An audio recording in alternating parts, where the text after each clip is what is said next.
Mercenaries are just low-class sellswords who throw their lives away for a paycheck. The reason they're paid such massive amounts of money is because they're willing to die for their masters, even though I had to listen to that exact same garbage from our clients every single day. Well, what can you do? That's just the life of a mercenary. You nobles are all exactly the same. When you need us, you promise us land, make these grand demands, and act like you're about to bestow some noble title on us. But in the end, you all change your tune right on cue and spew out the most creative lies. But what you just said really takes the cake. I must have misheard you, Commander-in-Chief. The commander stood frozen, giving a subtle but firm shake of his head.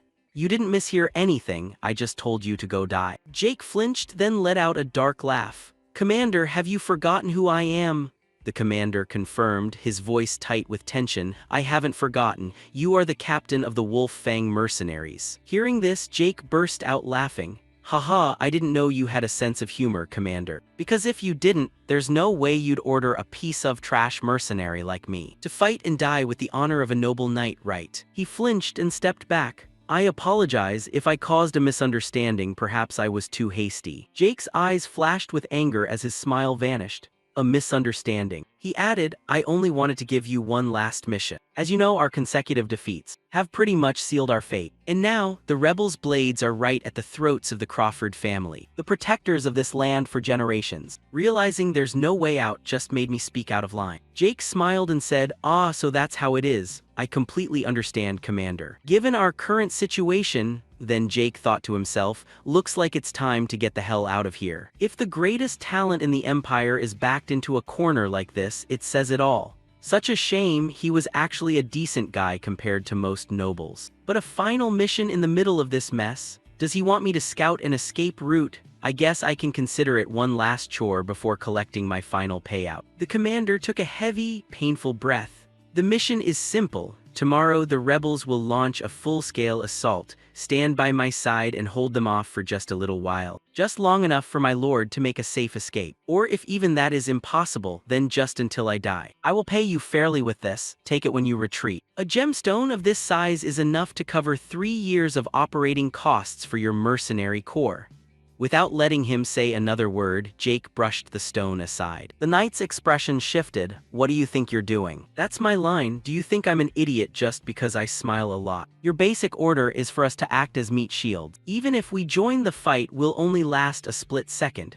And you want to throw us away just to buy your master a few extra seconds to run. Fine, let's say we miraculously hold out. Then what? You think those bastards will just let us walk away? Then he explained, mercenaries aren't knights. The enemy knows that too. Once I'm dead, they won't bother chasing you down. That's usually how things go in this line of work. But Jake raised his voice, countering, you know the truth, don't you? To that crowd, our mercenary corps is a mortal enemy. They want to tear limb from limb. Scene changed to another location. A man in armor lay slumped on the ground at the base of a tree. A group of men on horseback approached to check on him when, squelch. Fresh blood sprayed as the man stabbed the scout to death. Screams echoed out. It's a trap, they're not our men, it's the Wolf Fang mercenaries. Another nobleman shrieked in pure rage. You bastards dare disguise yourselves as dead soldiers. You have absolutely no sense of honor. Instantly, Jake, clad in armor, lunged forward and took the man's head clean off. He only glanced back with a blank stare, and the scene flashes back to the present. Jake's voice was calm now, but deadly.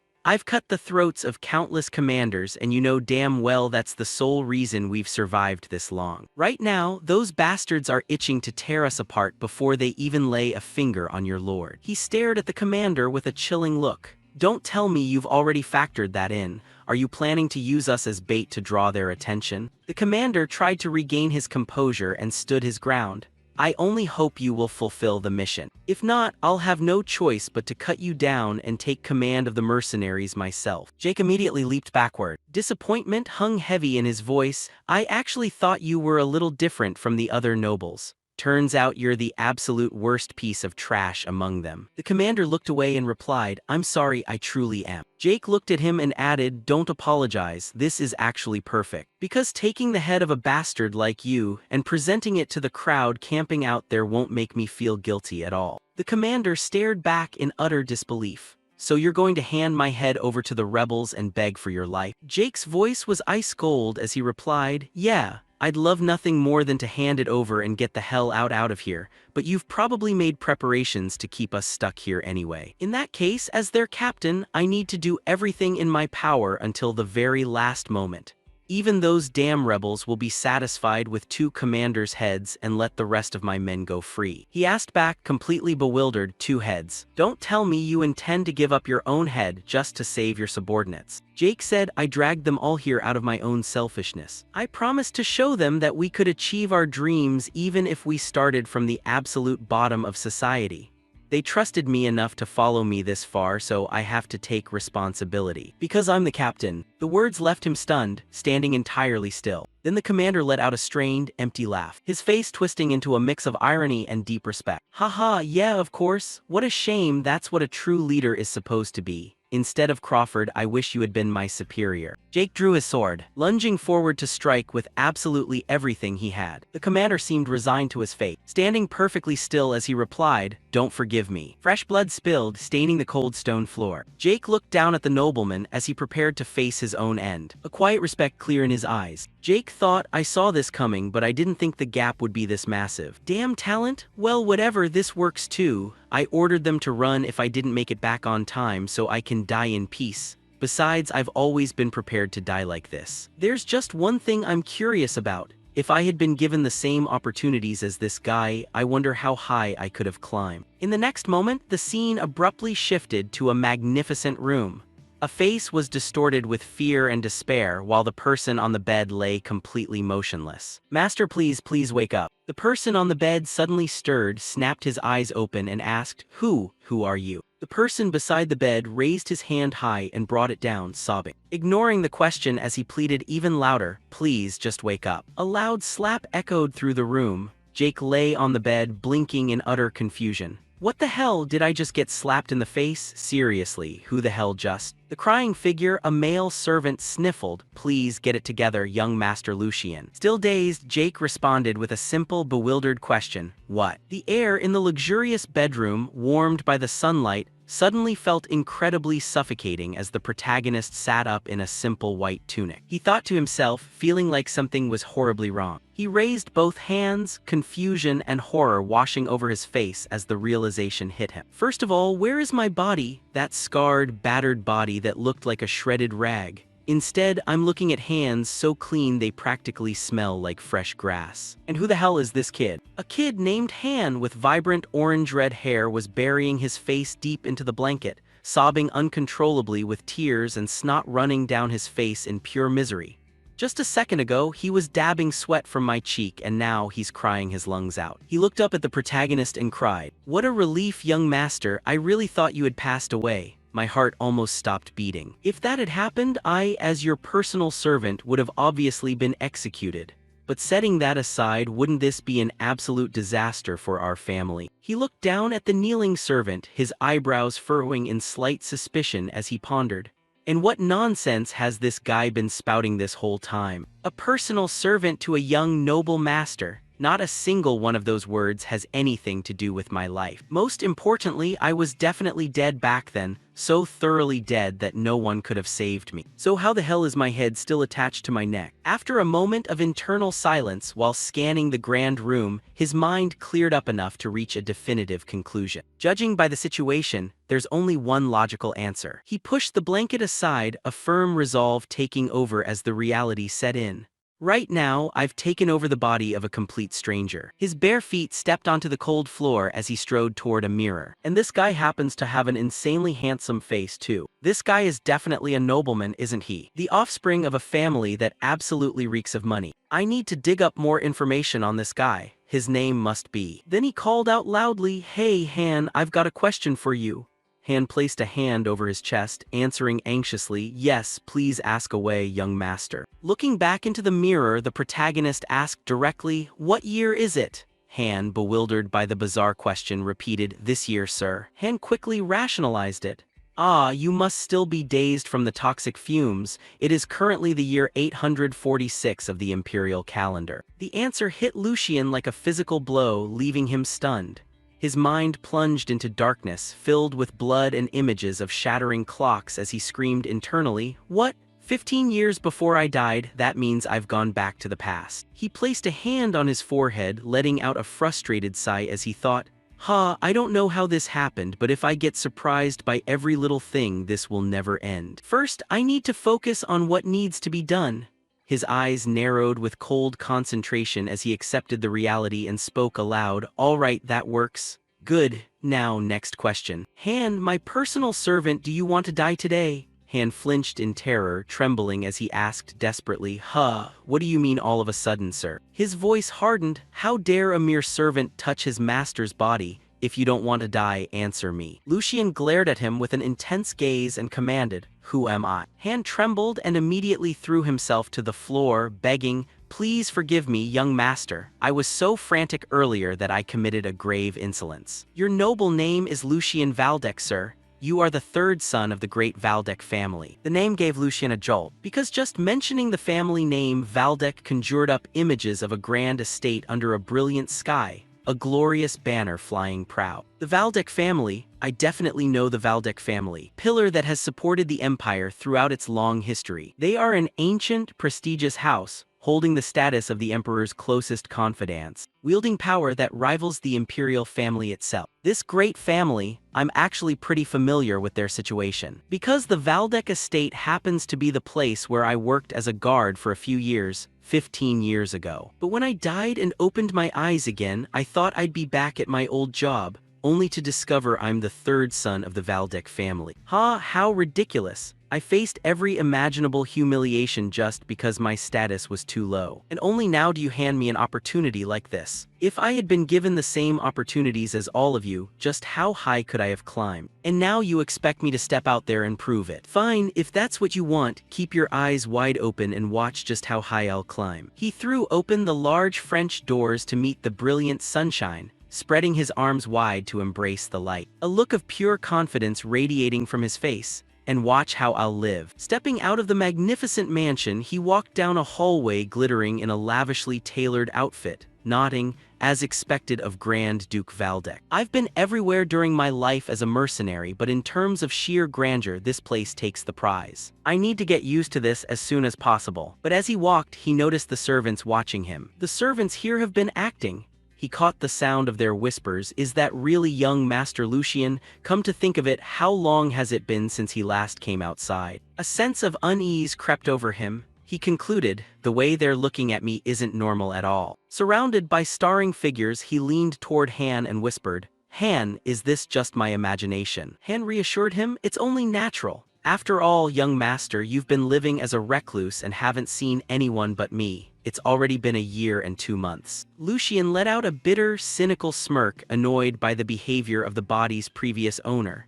What kind of nonsense is this? What the hell was he doing, locking himself in a corner like that? The mind of a noble is truly baffling. Acting on a whim simply isn't an option here. Because in this place of rock-solid principles and beliefs, the giants have protected the empire.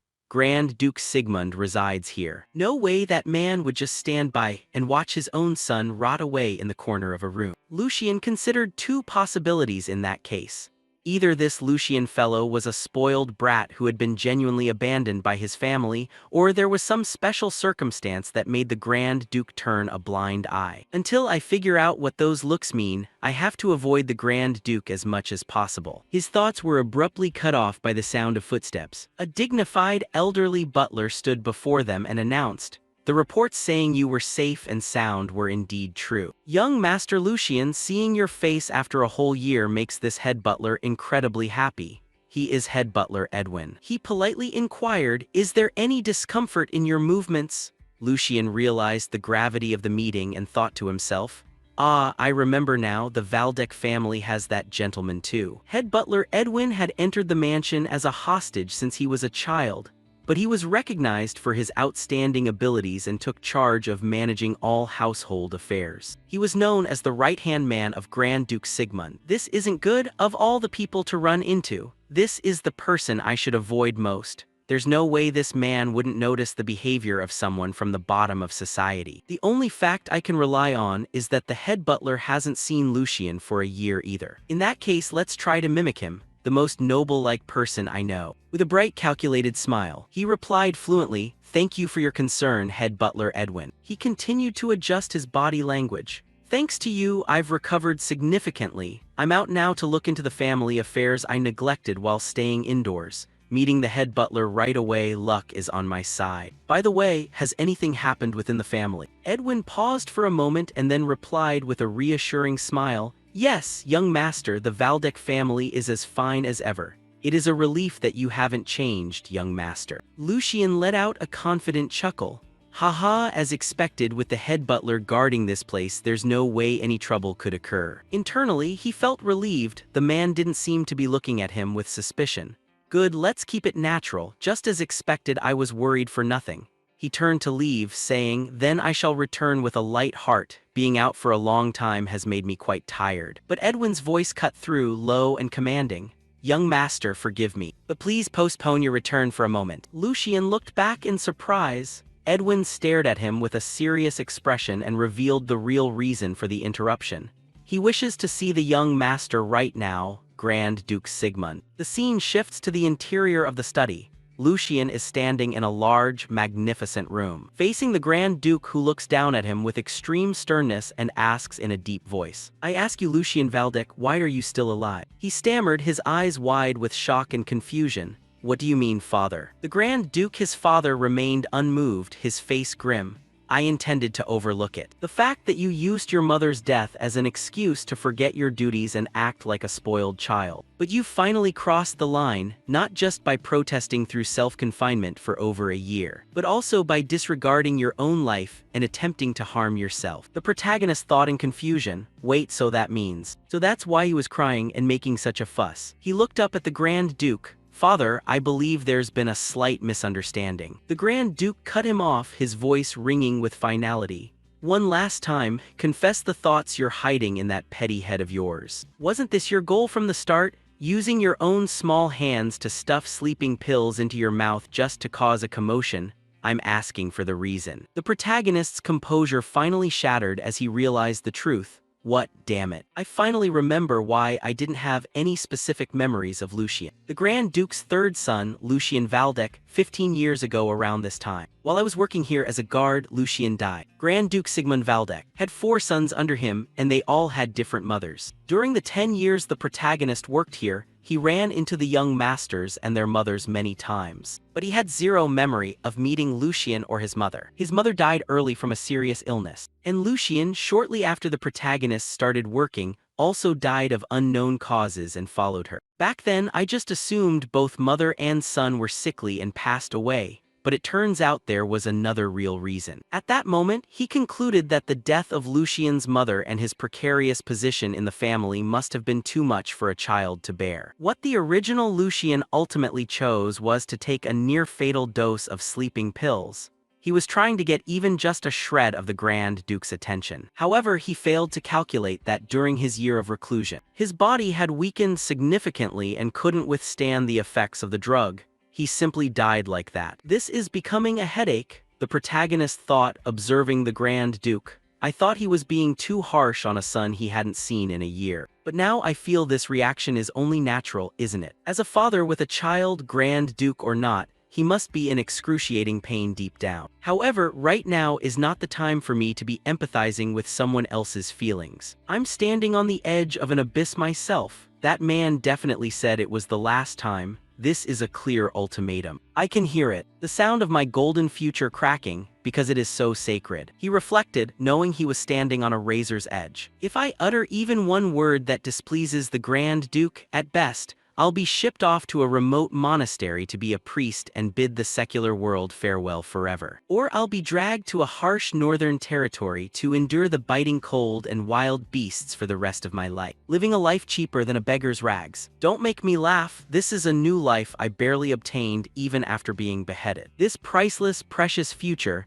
I won't let someone else's family tragedy ruin it." Stealing his resolve, the protagonist stood tall. "Since you have asked me to speak, I shall speak. First, for tarnishing the Valdek name with my foolishness and causing father much worry, I sincerely apologize. This is my fault. There is no room for excuses, and I will willingly accept any punishment you hand down." A skeptical remark escaped the Grand Duke's lips, saying that now changes nothing. The protagonist boldly interrupted, "So shouldn't you be rejoicing to your heart's content now?" The Grand Duke asked, stunned. "What?" Lucian continued, his voice steady. "The past cannot be changed. Therefore, I do not intend to bind my life, a life just saved from the brink of death, to the past anymore, but will live earnestly for the future ahead. So not as the Grand Duke, but as a father, please give me just one word of encouragement. A child who has strayed sincerely repents before their parent, and the parent is willing to embrace that child. Isn't that the proper way between a father and son bound by blood?" The old butler was visibly stunned. Unbelievable. I felt his aura had changed, but is this really the young Master Lucian who used to cower before everything? A tense silence filled the space, broken by the Grand Duke's explosive reaction. "You dare raise your voice in front of me and lecture me on parental duties? In all my years, I've never seen the like." But a smile was beginning to bud on his lips. Seeing this, the protagonist's heart throbbed with excitement. It worked, just as expected. Instead of bowing clumsily, challenging him boldly was the answer. More than a timid mouse scurrying around checking for reactions, he values the spirit of a stray dog that knows how to bite back. That's the Grand Duke Valdek I know. The Grand Duke finally spoke. "It seems returning from the dead has taught you how to be mature." "Very well, since you yourself spoke of earnestness, I will ask first. Lucian Valdek, what do you plan to do from now on?" Lucian replied, "First I will fix this broken body. Then I plan to study swordsmanship properly." The Grand Duke asked immediately, "Swordsmanship, you say?" He replied with a hopeful smile. "Yes, I have to deal with this paper doll-like body first. But well, if I eat and sleep well, won't everything turn out fine?" He added, "You talk a big game. Whether that's just a boast or not, I'll see for myself. Butler, give him that thing again. Instead of a few useless words, that thing will be more helpful right now." The butler bowed in response. "Understood, sir. I will see to it that it is made available immediately." Lucian thought to himself in confusion, what is that thing? Scene shifts to outside the mansion. Large wooden crates are being lowered from a carriage. Inside them are countless gold and silver treasures. His eyes widened as a heavy load of gold was set down, glittering brilliantly. "Ah, how ridiculous. I didn't expect that to mean a massive allowance. And this is just for 1 month." A smile spread across his face, his eyes flashing with a hint of cunning. With this much it can be done. To completely overhaul this weak body, I can concoct that elixir. Scene shift elsewhere. The old butler thought to himself, this place used to be the passion of the late Duchess. It's been a long time since he set foot here, yet now he appears. Surely because of the change in young Master Lucian.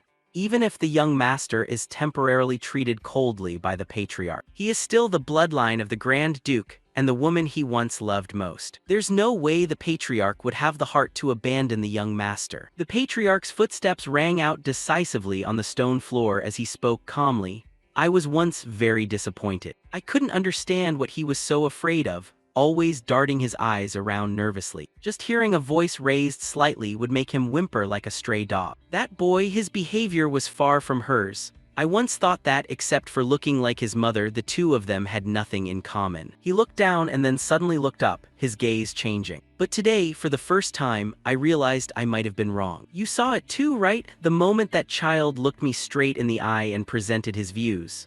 The butler replied. "Yes, without a single flinch, truly calm and composed. Young Master Lucian originally had a soft temperament and deep thoughts, so compared to the other young masters, he temporarily faltered. After all, he does carry the patriarch's blood." The patriarch narrowed his eyes against the brilliant light and replied to the butler, "We'll have to see about that. The challenges before that child cannot be solved with mere words." The butler spoke solemnly. "Patriarch, there is just one issue." The patriarch asked back, "An issue?" The butler explained, "The suspended support for young Master Lucian has been restored, but currently a portion is leaking out. According to the investigation, there are signs of interference from Lord Jordi Valdek. Furthermore, he even dismissed the governess in charge of the third young master and placed his own henchman in that position, revealing a clear intent to suppress him." The patriarch remarked coldly, "That child is capable, but his heart is far too narrow." He shook his head. "I understand he hates the third young master because of the outsider issue, but I didn't expect him to be so envious." the butler suggested immediately. Are special measures needed? The patriarch immediately rejected it. No, butler, don't you get involved in this. The butler looked worried. But patriarch, isn't that too harsh for someone who has just started walking? The patriarch looked down like a small, still pond. If he could just manage those around him well, this wouldn't have happened. That is also a price to be paid. Because the third young master spent a whole year refusing to wake up. His eyes gleamed with a challenging light. It's fine though, this time let's see how that child manages. If he can't overcome this, he isn't worth my expectations. The Valdec blood may be the key, but the door must always be opened by his own hand. A few days later, in a magnificent castle hall, the servants whispered among themselves, "He's been like this for several days." Another chimed in, "Is the young master hiding in his room again? It has been 3 days since the support was restored." Han appeared with a look of astonishment. The young master said he had reconciled with the Grand Duke and thus continued to receive support. But considering the relationship between the two, it certainly couldn't have been easy. Clearly, the young master must have poured out a lot of emotion to achieve it. Now, even though he carries pain on his back, he is still moving forward. Han emotionally rubbed his eyes. A satisfied smile appeared on Lucian's face. His hands lifted the glittering gold coins, and an excited laugh rang out. "At this rate, it can be tried. I have to completely renovate this weak body. I can create that kind of elixir." In the dimly lit room, the protagonist was focused at the alchemy table, the sound of bubbling liquid echoing. He rubbed his forehead and told himself, "That guy Han must be incredibly curious," but he still followed orders and guarded the door as requested. He's quite loyal. The child of a great noble family, who had never once touched a potion-making tool, was now starting to work with a mere weed, a kind of grass that only grows under the moonlight, making its price astronomically expensive, with no standard method of use. Moonlight grass? Even though I had to spend every single penny of my allowance to buy it, I still won't give up. Han, it's still not too late, go buy up more moonlight grass. Right now, I probably look like a madman, but in just 1 more year, the price will skyrocket tenfold, no more than 20-fold. A blinding light enveloped him.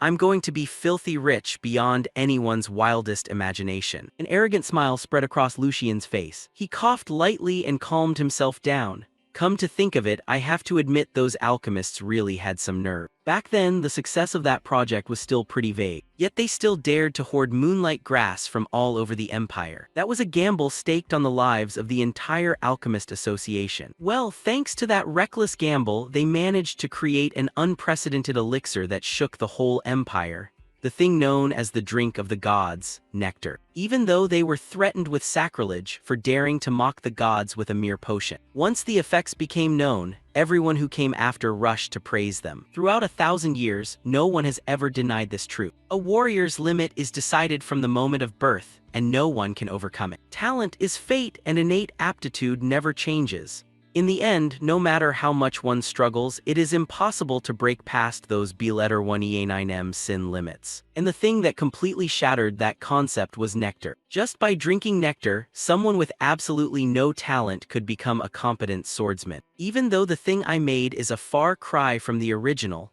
nothing more than a cheap knockoff. For a ruined body like this, there could be nothing better. You should be grateful to me, you wealthy noble brat. Later on, when the empire fell into chaos, the Alchemist Association was the very first place to be burned to the ground. The recipe had upset the balance of power because it was far too dangerous. Because of that, its brewing formula vanished from the face of the earth. But I used every single clue available to recreate something similar. Of course, most of the test subjects like me died from the side effects. Well, setting that aside, now I shall enjoy it. Now comes the most crucial part. A power of nature yet turned by humans into their own possession. Mana. The process of circulating, distributing, and gathering this energy throughout the body will clearly dictate the quality and efficiency of the power I can unleash. Right now, I'm borrowing the power of nectar to force open the clogged pathways in my body. But even though I've cleared the path, what kind of situation is this? There is no pain or bodily resistance whatsoever, things that always appear when absorbing mana. On the contrary, it is rushing right into place perfectly smoothly. Even an infant's body would have impurities hindering circulation. But this guy's body, could it be that this body possesses a natural mana talent? The brilliant twilight painted the ancient roof tiles golden, creating a grand view of a noble city complete with sturdy watchtowers. Han walked with hurried steps, his face full of anxiety. Meanwhile, the moment the protagonist pushed the door open and stepped out, his voice rang out casually as he asked out of the blue, "Nothing happened while I was away, right?" At this, Han turned around, looking like he was right on the verge of tears, his voice filled with grievance.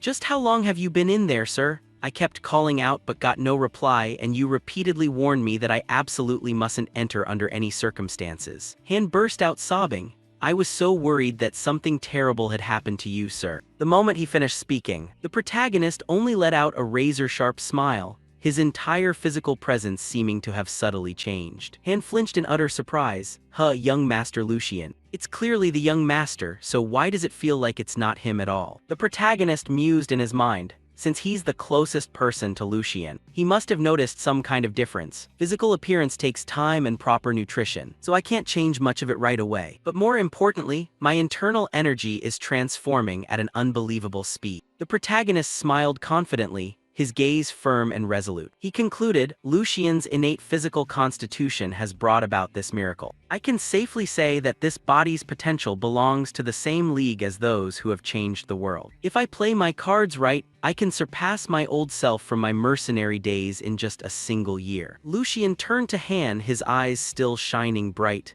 "Han, come to think of it, I have this opportunity all thanks to you." Han was bewildered. What? What do you mean by that, sir?" Lucian smiled and placed a hand on Han's shoulder. "It's only right to settle favors and grudges properly. Listen carefully, Han, I'm only going to say this once. Sell everything, even the undergarments in this house, sell them all and use the money to buy more of those medicinal ingredients for me." His face stretched into a terrifyingly wide grin. The protagonist confidently declared, "I'll make sure you have the smoothest ride of your life. Let's get going straight to the top." He thought to himself, "I really envy you, Han. Back in my day, I never got to meet a noble as nice as me." Han was still standing there dazed. "Young master." A week later, inside a peaceful forest, the crisp sound of footsteps echoed out. The protagonist, Lucian, now dressed in an elegant plum-purple outfit, leisurely stretched his arms out, while Han stood beside him looking a bit anxious. Lucian marveled internally. This kind of life is honestly way too convenient. When the time comes, gourmet food is served, and my room is spotless without me having to lift a single finger. He recalled the images of being waited on by the butler and maids,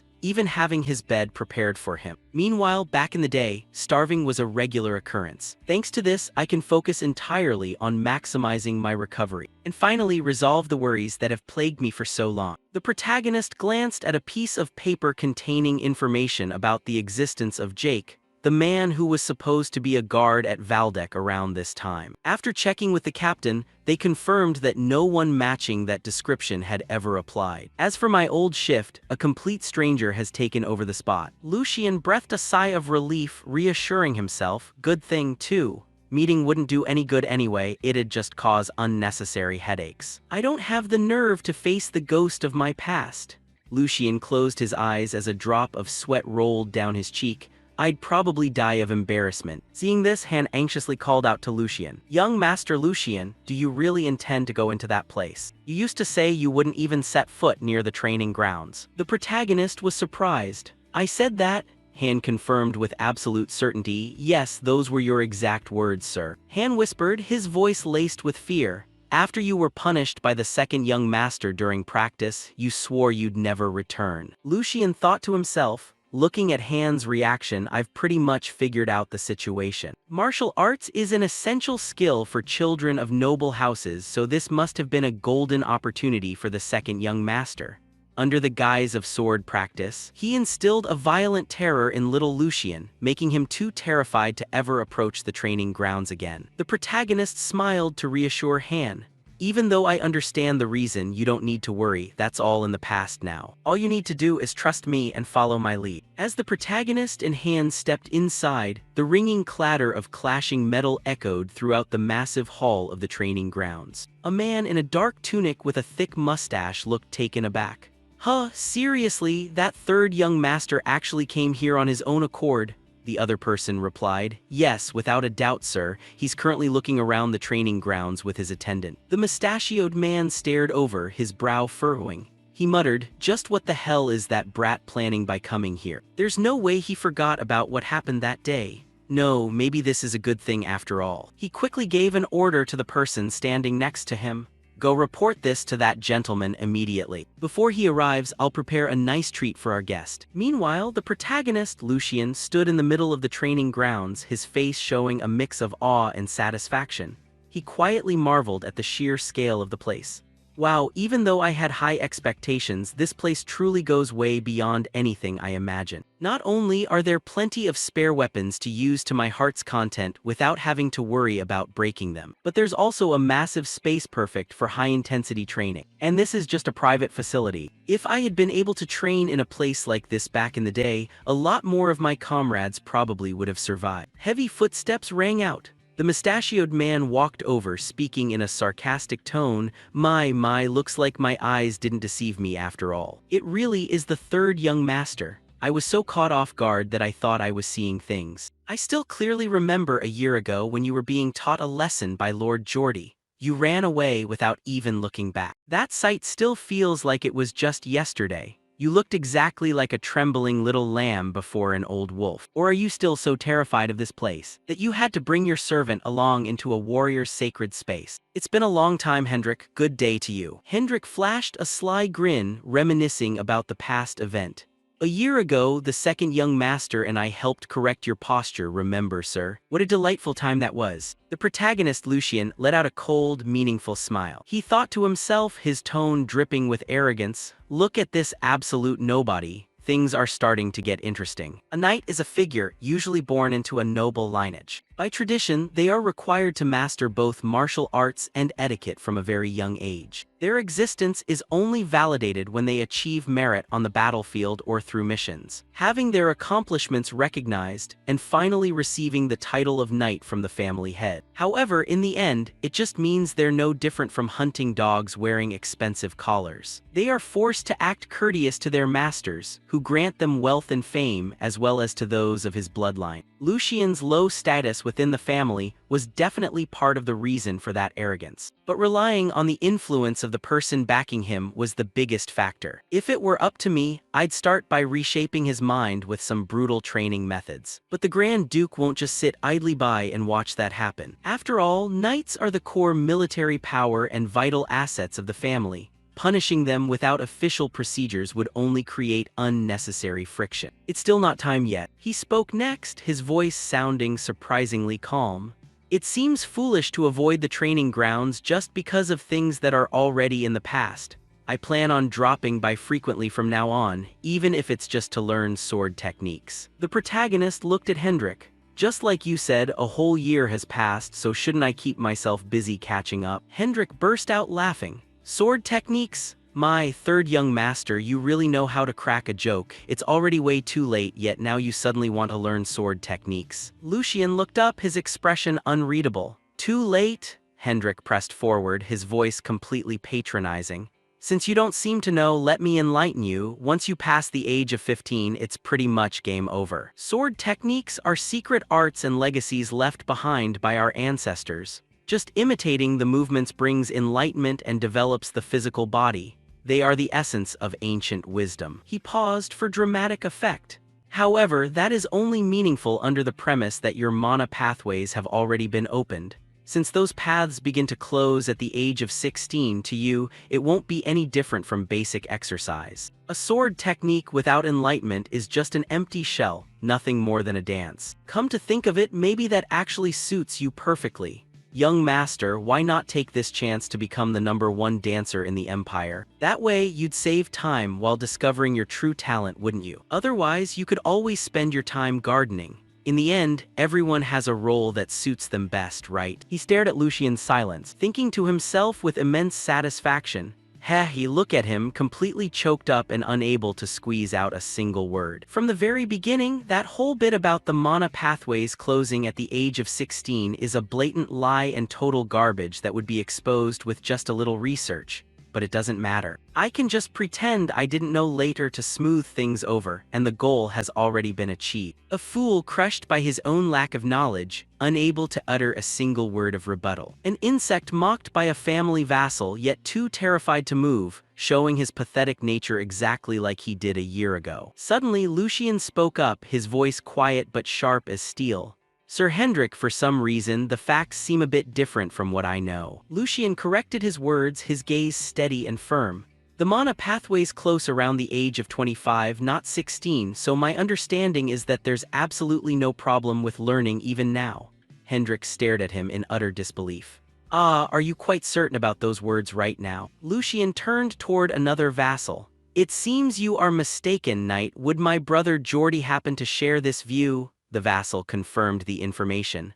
Of course, that is absolute common knowledge. Hendrik's mind raced as he thought, this leaves me with no way out. Since he brought up that gentleman, he won't even think about crossing me. He spoke aloud, nodding with absolute confidence. Yes, that is exactly how it is. Even the second young master said so. Lucian turned to Han, who looked utterly bewildered, and said with a mock-serious expression, Han, it looks like the Valdek family is finished, don't you think? That's for sure. Han stammered, young master, why am I being dragged into this? Lucian glanced at his retainer and then fixed his eyes on the knight, thinking, how could he be so confused about common knowledge that even a stray dog on the street knows at his age? Does that make any sense at all? Who knows how many talents have been robbed of their opportunities because of that twisted knowledge? Ah, tears are blurring my vision. Thinking about how my brother is the master of such an empty-headed person, Hendrik looked completely confused and defensive. What on earth are you talking about? Lucian held up a hand to stop him. Don't obstruct me. If what the knight said is true, then this is a disgrace to the family and a clear crisis, right? Surely you don't intend to deceive me, the son of your master, do you? The knight turned pale with panic, trying to take back his words. What do you mean? The protagonist repeated, oh, please forget what I just said. It was just because this incident was so unbelievable that I let it slip. There's no way a knight of the Valdek family would do something so petty, right? The knight took a shaky breath. That goes without saying. Lucian's expression turned serious, his jaw tightening. Right, I knew it. In that case, this is an issue we absolutely cannot take lightly. I will teach you what happens when you twist your tongue the wrong way. Hendrik, you don't seem to realize just how serious this problem is. The knight stammered, what does that mean? Lucian explained his point of view. If you only intended to humiliate me, I would have let it go. The fact that you and everyone else don't look at me with favor is my own fault for forgetting my duties and wasting time in vain. How could I possibly blame you for that? He paused, his face hardening. However, regardless of that, if you, a knight, and my brother, a pillar of this great family, are hindering the recruitment of talent with false knowledge, that is something I absolutely cannot turn a blind eye to. That will cause cracks in the military strength of the Valdek Knights, and strictly speaking, it could become a grave danger to the safety of the people in this territory. As someone who bears the Valdek name, it is completely right for me to be outraged. Hendrik, do you understand the gravity of this situation now? You'd better brace yourself. I plan to report this to father and demand an internal purge. Hendrik's mind raced, filled with terror and confusion.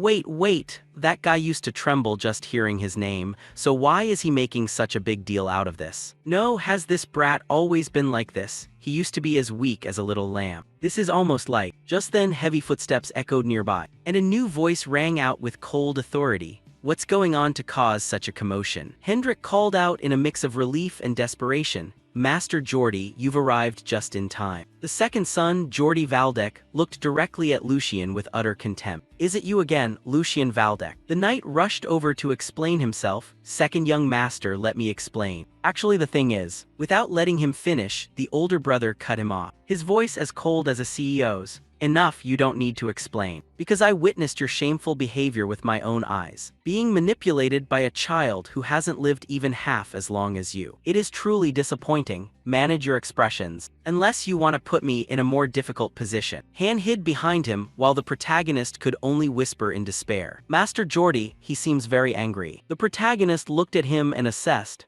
As expected, his expression is truly terrifying. The second son of the Valdek family, Geordie Valdek, stood there with the posture of a worthy successor to a traditional noble house, truly a noble among nobles. Everyone knows he has been recruiting outsiders because his influence is being suppressed by the eldest son. He personally announced their arrival, asserting that if they proved useful he would flip the board. The protagonist stood tall and gave a formal greeting. "Greetings, brother Geordie Valdek. It's been a long time, second young master. Have you been well lately?" Then Geordie questioned Lucian. "Can you explain so I can understand better? It seems there has been some confusion because we haven't met in a long time. Dragging my name into this and causing unnecessary chaos is clearly a mistake. As for the words exchanged between you and Knight Hendrik, you have dared to do something that harms the dignity of the Valdek family." He was stunned, playing innocent. "Harming the dignity because Knight Hendrik has retreated to the rear." Geordie interrupted with a sharp question. What are you talking about? I've observed all this foolishness. However, I have no intention of reprimanding him for this. How much blood has he shed for the Valdek family all this time? Because I clearly understand the weight of that loyalty. Not like you, furthermore, towards someone who couldn't even endure sword training and ran away. Do you think you have the right to blame him? Lucian Valdek, because they exist, you must learn to respect the knights first before Valdek can exist. Everyone on his behalf, I apologize for the commotion today. It is the mistake of an immature child, so please be generous and overlook it. I will take special care of my foolish younger brother. The protagonist's mind whirled, realizing the scheme. Oh, so you want to play it like this? His mind works pretty fast too, even though the one I was actually insulting was him. He not only implicitly incited that I insulted the knights but also saved face for himself. Fine, I'll play along with him. Lucian decided to follow the script, playing the role of the repentant younger brother. As expected of my brother, even though there was a misunderstanding between Knight Hendrik and me, you should have scolded me for daring to insult you instead. Brother, but instead of doing that, you even bestowed upon me such valuable lessons. Han whispered from behind, "Young master, please shut that mouth." Lucian continued the performance. "In any case, I feel ashamed for uttering such shameful words. Thanks to my brother's benevolence, this younger brother learned something new today. Han, we must record my brother's teachings as soon as possible. Paper is not enough, it's best to preserve them on premium silk. Instead, through you, I will erase the weak image of Lucian and imprint a clear presence on everyone that the third young master of the past is no more. Therefore, I intend to ask for permission to leave right now. Will you allow it? After all, staying together any longer wouldn't benefit either of us." Geordie's rage was evident as he added through gritted teeth. "You bastard, it seems you really don't know what fear is. Do you think you can just leave like that?" The protagonist replied immediately. "Have you forgotten that father is watching us very closely? As for me, well, I have nothing to lose." "But brother," Lucian smiled, taking the advantage. "Then I will take that as your consent. I'll take my leave first. Brother Geordie, I'm out of here." Han was in total panic. "Young master." Geordie's entourage was confused and worried. "Master Geordie, is it okay to let him go back like this?" Facing that question, his face flushed red with anger. Scene shifts to the protagonist. Han anxiously ran after him and asked, "Young master, is it really okay? You know Master Geordie's personality better than anyone. Young master, he absolutely will not let this go. Even if we're lucky enough to pass this hurdle, I'm sure I'll be taken away by that scary mustached knight without anyone knowing." Lucian reassured his servant, "I get it, so calm down. It's true, only those who have endured that temperament can understand. When an incompetent superior makes a mess and then pretends not to know, how wretched that feeling is." He spoke up, "That won't happen, so get up quickly. A low-ranking knight won't dare to take such action, and I won't let it happen either. You've suffered a lot for me all this time, Han. If the master acts like a fool, the subordinates suffer the most. Especially since you are my private servant, it must be even worse. I promise you one thing, from now on, I will never let my foolish actions cause my people to be looked down upon or tremble in fear again. So let's work hard together, Han." Scene shifts to the next day. He walked with a cautious pace, his mind still lingering on the incident at the training ground earlier. He found this unexpected quiet suspicious, like a veil covering something simmering in the shadows. After the incident at the training ground, I'm curious why the atmosphere is so quiet. The Geordie I know isn't the type to sit still and accept a loss. Just as I thought, so this is the petty plan you guys have implemented. He burst out in anger. Do you guys know how long I've been waiting for this day? Han stood nearby, his sturdy appearance full of loyalty. That's right, young master, we can't just let this matter sink into oblivion. The protagonist asked, Are you ready, Han? Han replied immediately, "I am ready, young master." Lucian declared, his voice ringing out sharply, "How dare you touch my pocket money?" Han added, "And my bonus as well." His rage flowed like a torrent, a sharp personal violation. The source of this rage began with a budget proposal that was delivered to him that very morning. He had been looking forward to the day his account would finally be full. That's how it should have been. Quite a shock, right? He stared at the damn document. Lucian Valdec's total pocket money was cut by 75%. Han's bonus was cut by 30%. Confirmed, it's true. He whispered, his eyes burning. "The second young master, that cursed bastard, took my pocket money. He did it through the head maid I placed at my residence." Embezzlement is a serious crime even among the nobility and can be severely punished. The simple but outrageous reason for this was a loophole they could exploit after the death of the third lady, Lucian's mother. Lucian was foolish enough to hand over budget management to someone else, the former head maid named Dana, who had served by his side for many years. Not that inexperienced maid over there. Now she stood before him and said, "This is the first time I've met you in person. It's a pleasure to meet you, young Master Lucian. I am Jenny, the newly appointed head maid replacing Dana. I intended to come and greet you when I was appointed, but at that time you didn't seem to have any intention of leaving your room. So that long period of wandering has finally ended, has it?" Han immediately rushed forward, his face contorted with anger as he wanted to protect his master. "How dare you speak to the young master like that?" Lucian raised his hand to reassure him. "Let's overlook the trifles today." He spoke steadily and relaxedly. "She's not entirely wrong, is she, Han?" Han, though clearly still annoyed, remained silent. Lucian declared, going straight to the core issue as there were more important things at the moment. "Let's get straight to the point. Are you the one who drafted this budget proposal?" Jenny gave a faint smile. "I was wondering why you summoned me." "So it's about the budget?" "Yes, I am the one who wrote it. You authorized the former head maid, young master. Therefore, I only carried out the tasks handed over to me. But it must feel very uncomfortable, right? Suddenly being interrogated while I'm still working hard. Originally, this was something you should have handled yourself." Lucian silently admitted, "Right, I thought she would use that as a bargaining tool. This is clearly my own negligence." Lucian added, "Fine, I understand that on your part, but even so, there are still details that are hard to accept. I ensured that the majority of the funds I allocated were redistributed to increase the servants' wages. Considering how much they have suffered due to my neglect, this can be seen as fair compensation. But there is one thing I cannot accept.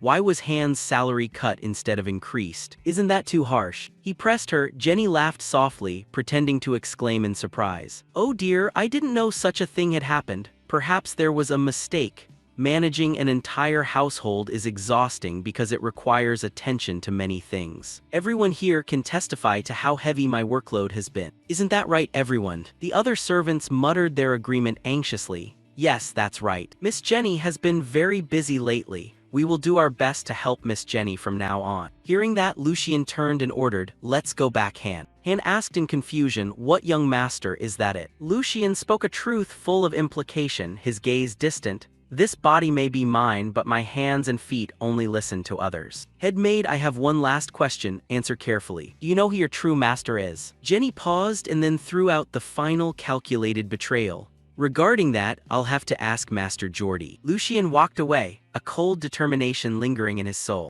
"A corrupt organization must be removed to survive. That is my situation." At this moment, in a dark slum, an underground fighting arena appeared. The protagonist and Han were inside watching the battle. Han blurted out, "Young master, didn't you say you were going fishing to clear your head? But this place." A voice from the arena rang out, "Hey you bastard, watch your actions. I've bet a whole month's salary on you today." Another voice cheered, "That's right, knock him down." Lucian enjoyed the chaotic energy. "Don't you feel it? This is where you'll hit the jackpot." Then he walked to the transaction counter. The receptionist looked at the protagonist's small stature and said, "This is no place for a spoiled brat like you. Leave while I'm still in a good mood." The protagonist didn't say much. He just quietly placed a large bag of money on the table and slowly pulled down his hood. "Is this enough? What's wrong? Don't you want to welcome a guest?" Jenny smirked with a calculating look, already computing the fragile threads of power. First and foremost, Jenny wasn't just a regular servant. She was the daughter of the wet nurse who had raised Geordie since he was a baby.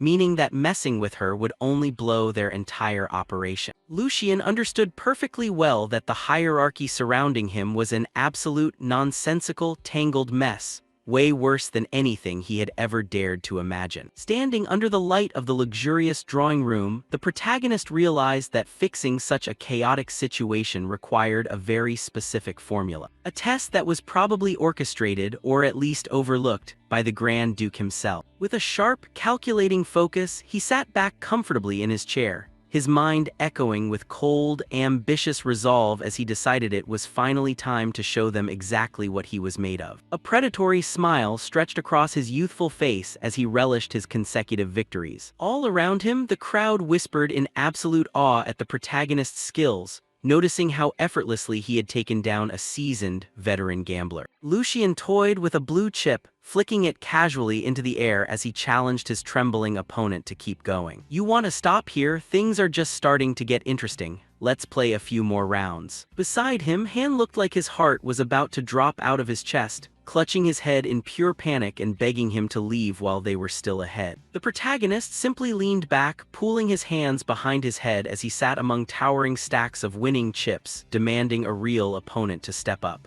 "Is there really no one left who can beat me? I claimed I came here because of the rumors, but I find your performance quite lacking." Suddenly, the heavy doors of the casino burst open. Lucian's smirk widened because the person he had been waiting for had finally decided to show up. A man of massive stature strode into the room, his bronze skin etched with rugged scars and his burning red eyes harboring a hidden fire. He buttoned his white shirt with a deadly calm. This was Hugo, the manager of the establishment. Hugo, the manager of the establishment, exuded a formidable aura. He bowed with a calculating yet clearly fake politeness. "Forgive me, I didn't realize such an esteemed guest had arrived. Please accept my apologies for the delay. I am Hugo, the manager of this establishment." Without waiting for a reply, his demeanor hardened as he turned to the astonished gamblers. "I apologize for the inconvenience, but we must close down immediately due to special circumstances. If you return later, we guarantee better service." "If you return later, we guarantee better service." Hugo turned back to look at Lucian with a chilling smile. This might upset the other guests, but what does it matter, as long as young Master Lucian can enjoy some peace and quiet. Lucian showed a hint of mild surprise, though his composure never cracked. "Oh, even though I rarely appear in public, you recognized me instantly." Hugo shot back smoothly. "Well, I believe one needs that kind of intuition to survive in this business. Once again, I want to apologize for the late introduction." Lucian waved his hand dismissively. "Don't worry about it, I just dropped by for a change of pace." Hugo's eyes narrowed, a flash of calculating amusement gleaming within them.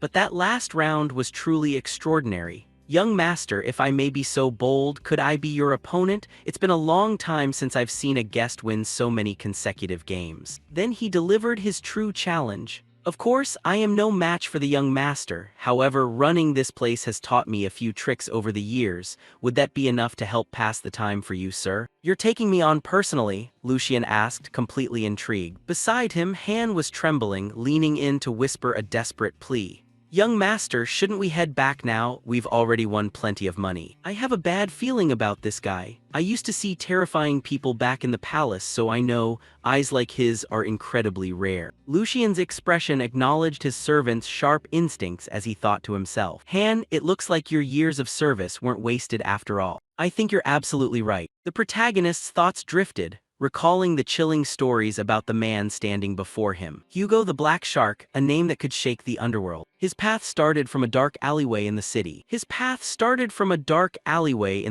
Where he had nothing but a tough, relentless body, but with his calculated schemes and violent methods, nothing could stand in his way. He rapidly rose to become a major figure, after getting involved in gambling, smuggling, and even targeted assassinations. He became the king of the night, ruling the underworld across 5 territories. Then, using the collapse of the empire as a stepping stone, he claimed the title of Baron and transformed himself into an imperial warlord. Right now, he was still nothing more than a rookie. But just as Han said, the reality was that he was a highly dangerous man. Lucian locked eyes with Hugo across the gaming table, his smile returning, but this time it was ice cold. "Today I'm here to recruit you." He broke the silence with a smooth, casual proposition, Why don't we play a simple game of cards? Hugo's face lit up with a sly, eager grin. That sounds wonderful. Also, let's lift the betting limit. I wouldn't want the young master, who graced us with his presence personally,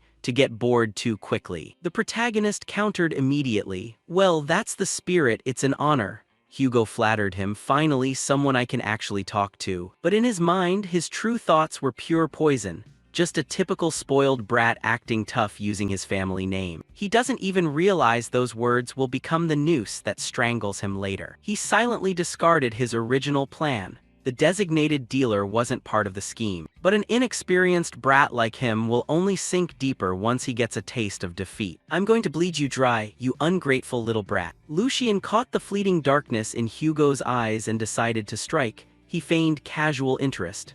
Ah, where are my manners? But before we begin, there is something I'd like to ask. Surely that's all right, Hugo replied, playing along. Of course, young master, I shall answer honestly. Lucian paused, his eyes sweeping over the luxurious yet illicit scene around them. This is the first time we've met. I actually quite like you. A leader can be judged by the attitude of his subordinates. He continued, his voice so calm it completely deceived his opponent.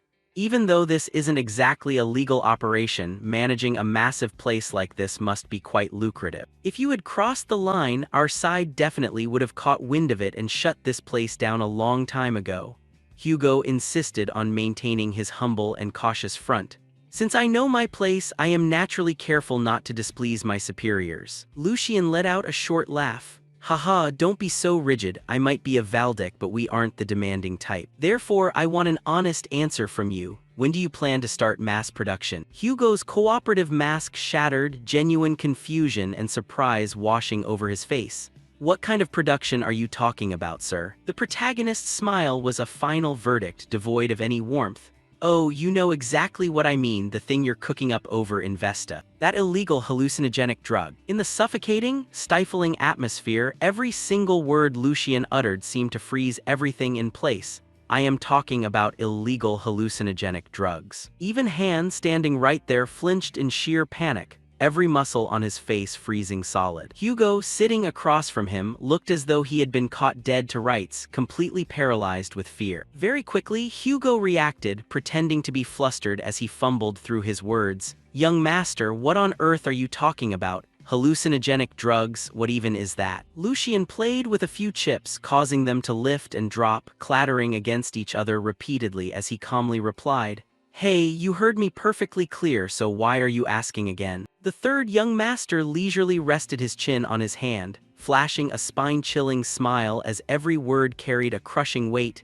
You were commissioned by the House of Marquis Logren, weren't you? Then his smile vanished, replaced by a cold glare as he continued, to destabilize Valdec by distributing illicit opium. A second later, Lucian showed a look of disgust, waving his hand to dispel the heavy atmosphere. I never expected a Marquis to give such cheap directives. There are lines that should never be crossed. Hugo, who had been sitting quietly listening the entire time, instinctively froze when asked, Don't you agree, Hugo? Before he could even process it, the next words hit him like a personal death sentence, leaving him completely numb. No, in this case, I should say you're the more impressive one. Where did you find the absolute audacity to pull off something like this right inside Valdec territory? At that moment, Hugo was surrounded entirely by darkness, leaving only him and his elongated shadow waiting for the death penalty. The moment everything blows up and you get caught, everyone associated with Valdec will tear you limb from limb. Lucian finalized the sentence with a short, razor-sharp line, everyone. Not a single soul will be spared. After letting out a string of threats, he sat back comfortably, fully certain of what was going on in Hugo's head right now. Hugo's mind must be a total mess. Failure means death, and the entire plan has been completely exposed. Lucian's fingers spun a joker card angrily, and against the Valdec family of all people, the absolute worst possible opponent. He flashed back to the past, the moment the Grand Duke stormed right into this area. A scene that wasn't supposed to be brought to light for another 2 years, when the Grand Duke received reports that opium was rampant in his territory. But he realized everything had already become a mess with not a soul in sight and raided the base anyway. But the Grand Duke was absolutely furious when he realized he had been played. Hugo had already fled the city long ago. Returning to the present, Lucien felt a slight thrill. His experience of being tricked back then was actually proving useful now. Finally, Hugo reacted, lowering his head, clenching both hands tightly as he spoke up guardedly, "Young master, there seems to be a slight misunderstanding." While his servant was fraught with anxiety, Lucien remained entirely indifferent. A misunderstanding. Hugo trembled as he tried to vindicate himself. "I am just a lowly nobody scraping together a few pennies at this tiny shop. How could I possibly be trafficking opium?" Suddenly, he bolted up, shouting out a plea. "Someone who envies me must have spread these wild rumors. If you grant me a chance, sir, I will personally expose the one who started them." Hearing these words, Lucien sneered with sarcasm. "You're calling it a wild rumor." He stood up as well, leaning across toward Hugo to interrogate him. "Then, that grain mill you're backing is also just a regular shop, and this secret tunnel is just an emergency exit leading outside the castle." Then Lucien lowered his gaze, coldly delivering the fatal blow. "I will ask you one last time. What stage are you guys at right now?" Faced with undeniable evidence, Hugo was scared out of his wits. He slumped down into his seat, completely dazed. His thoughts raced. He knows absolutely everything about the front shop and the secret passage. Now that he knows to this extent, making excuses is entirely useless. And just like that, he seemed to have made up his mind. In that case, the look of fear and panic vanished because a dark ambition had taken over Hugo. "Should I just kill him right here?" A nearby guard caught on to his intent and drew his knife, ready for the command. Since Hugo had dealt with all kinds of people, he assumed a noble brat with no bodyguards would take just a single stab to finish off. His subordinate stealthily hid the knife behind his back, preparing to move. Han desperately wanted to stop his master from provoking the opponent any further, but Lucien didn't seem to care at all. "Think very carefully before you act." Han wept silently, having failed to stop him in time, right after hearing the quiet warning. "Because the price for this wager is your very life." Lucien's next line brought all of Hugo's foolish thoughts to a grinding halt. "You need to be careful, considering the way you climbed up to that position." Suddenly realizing he had almost walked right into his own grave, Hugo swallowed hard in pure terror. "You stupid idiot, what kind of suicidal thoughts am I having right now? Attacking a member of the Valdec family." He pictured himself lying on a table waiting to be butchered and shuddered. He might as well just look for a quicker way to die. Closing his eyes, Hugo tried to shake off those horrific images. He dropped heavily to his knees. He grit his teeth and made his decision. He had to preserve his life at all costs. Then he bowed his head in absolute sincerity. "Please spare my life." Han, who was busy crying, widened his eyes in absolute shock upon hearing Hugo's next words. "I believe there is a reason you came to find me personally, sir." Lucien smiled, having received an answer that pleased him. "Otherwise, your head would have rolled on the ground a long time ago." Hugo continued to plead with everything he had. "If you tell me to be a dog, I'll be a dog. If you tell me to bark, I'll bark. If you tell me to crawl, I'll crawl." Seeing their boss bowing and begging for his life, the entire staff dropped to their knees all at once, shouting in unison, "Please spare our lives." Everyone chorused together. "Please spare our lives, young master." Lucien said nothing. He merely placed his finger on the coin, gently sliding his finger over its surface. Then he slowly stood up, letting out a few words. "Keeping a dog around isn't a bad idea. I happen to need a few hands to run errands anyway." Hearing these words, Hugo felt his tension ease slightly as he looked up and stammered, "Thank you, sir. Just give the word and I will do absolutely anything." Lucien walked up to him step by step and said, "But you see." Then he slowly sat down right in front of Hugo, provoking him. "Wouldn't that be a bit too boring? You aren't the type of guy who would be satisfied just being a hunting dog." He placed a hand on his shoulder and called out, "Hey, Hugo." Then he extended an invitation that left Hugo completely frozen. "Do you want to try becoming a knight?" He knelt there motionless, his mind cluttered with a single question. "Do I want to become a knight?" Lowering his face, he recalled the dream he had lost once upon a time. That was a dream he craved to the point of madness. But in the end, he had no choice but to give it up. As time went on, reality became clearer and clearer. Lines of memories flashed through his head, no matter how much he honed his skills. Every single scene he went through involved killing, and even if he risked his life for his masters, and then had to lower himself just to collect whatever reward was thrown down to him, in the end, he was nothing more than a useful tool for the lofty nobles. Hugo had been slapped hard in the face by brutal reality, forcing him to let it go just to keep living. Because this damn low birth would never change, no matter what he did. Hugo grit his teeth and questioned himself, do I want to become a knight? The buried dream was now being dug back up, and Hugo made a bold choice for himself. He slammed his forehead hard against the floor. If I can become a knight, I'd gladly sell my very soul. He asked back once more, timidly like a child, can I really do it, sir? Lucien replied in all seriousness, I promise you on the honor of the Valdec family. He propped himself up and stood up. If you possess enough virtue and honor in the future to never feel ashamed of yourself, standing tall to awaken Hugo, then that measly status will no longer be a stepping stone that blocks your path. Then Lucien extended his hand and called Hugo. Standing before Hugo's bewildered face, he continued, don't you want to live like a human being instead of a tool? In front of Lucien's castle a few days later, facing the bewildered and anxious expressions of the household servant, after gathering everyone together, he spoke up, let me introduce someone to you all. Lucien didn't care about the whispers at all as he proceeded with the introduction.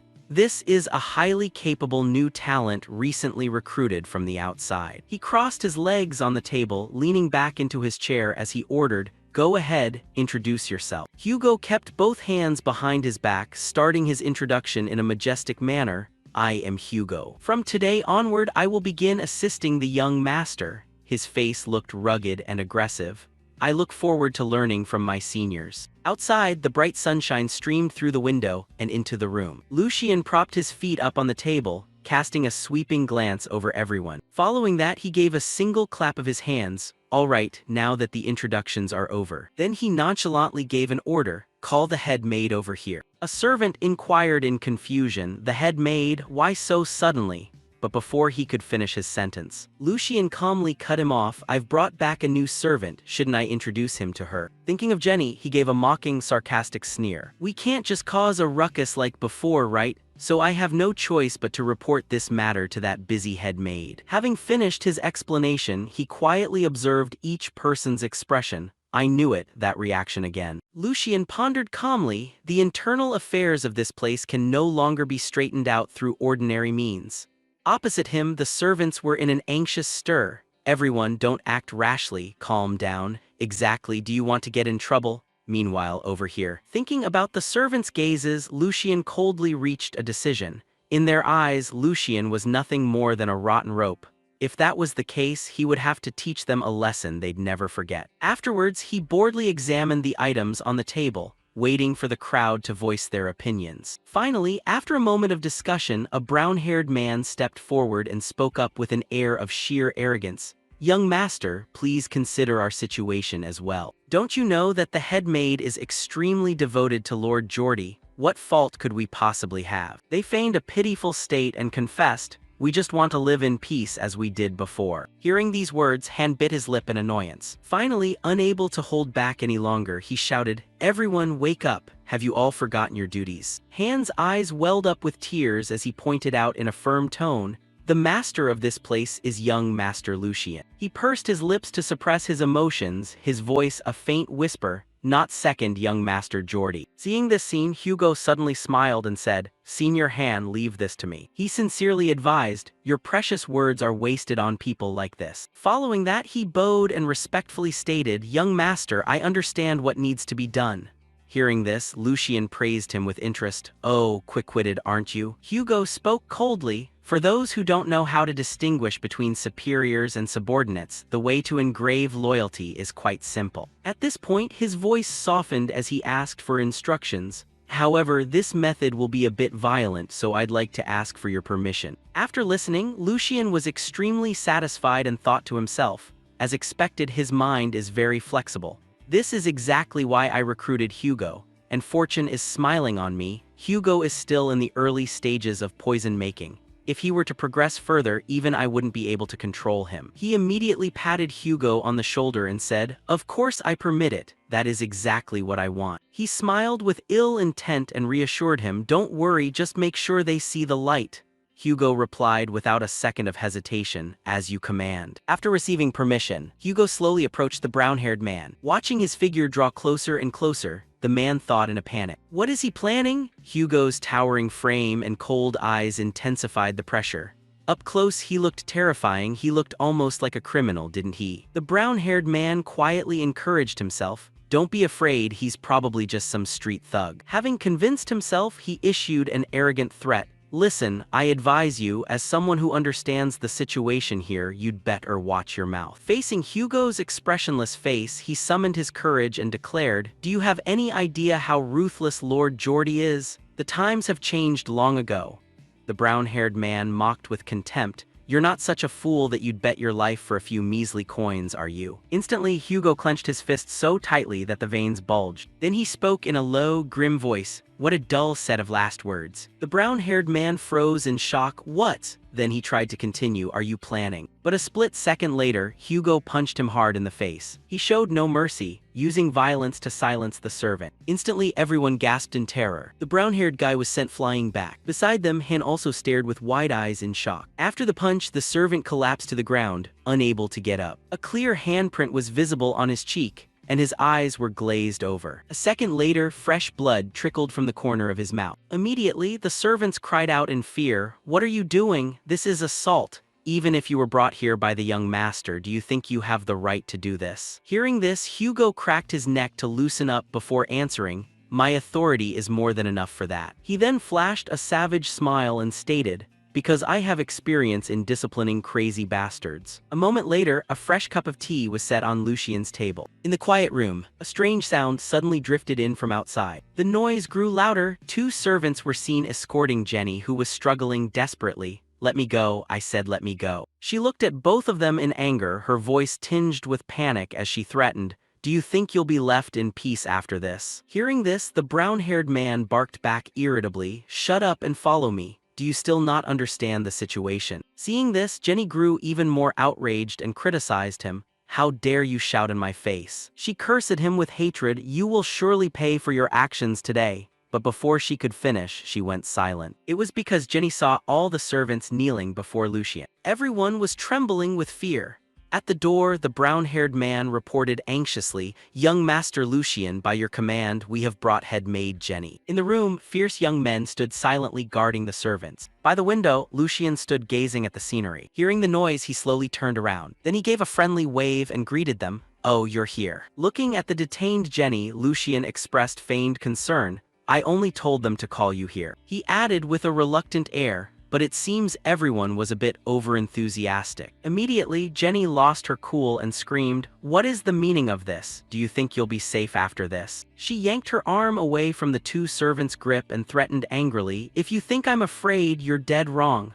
Lord Geordie won't stand for this. Thinking this would still intimidate Lucien, she said bossily, if you stop here, I'll settle today's matter quietly. Instantly, he spoke up to interrupt her. Oh my, who said you'd be allowed to settle this? Immediately after, Lucien reached out and picked up a whip from the table. He tapped the whip lightly against his hand and declared in a leisurely tone, everything is only just beginning. Lucien spoke up effortlessly, head maid, if you have any last words, say them all now. His face was cold as he pronounced a death sentence on Jenny, because today she was certainly going to die. Execution. Throughout history, this has always been the clearest and most effective method of deterrence. It possesses both legitimacy and a clear target. There is no ambiguity in selecting the subject for punishment, which means there is no need for a total internal blood transfusion. With a cold, unchanging expression, Lucien slowly approached Jenny, holding the long, coarse leather whip.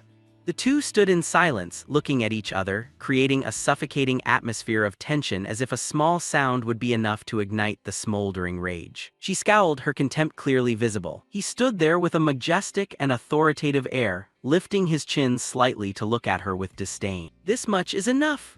Lucien's slender hand tightened around the cold handle of the leather whip, making small cracking sounds along with a surge of thoughts, including today, I will make the Grand Duke see with his own eyes that the useless third young master of the past no longer exists. He lightly raised his hand to beckon the servants. They immediately rushed forward and roughly seized Jenny, leaving her no time to resist. Strong hands showed no mercy as they pressed down on her shoulders, forcing her to kneel on the cold ground. Lucian raised the whip high, his sharp gaze causing Jenny to stare in terror at the weapon threatening her life. However, the arrogant nature of someone with backing still led Jenny to smirk with a defiant smile. "Young master, I advise you to think carefully before making a decision.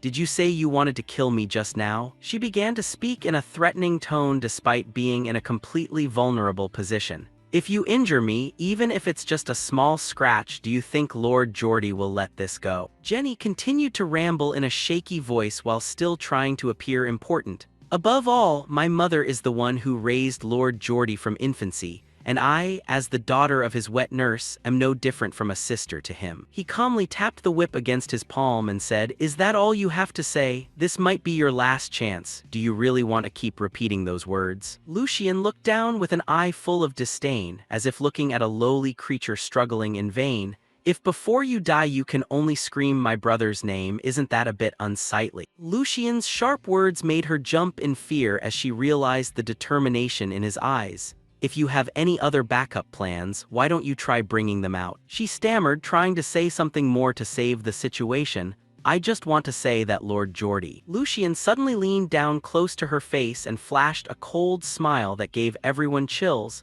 "Headmaid, it seems you are under a disastrous misunderstanding.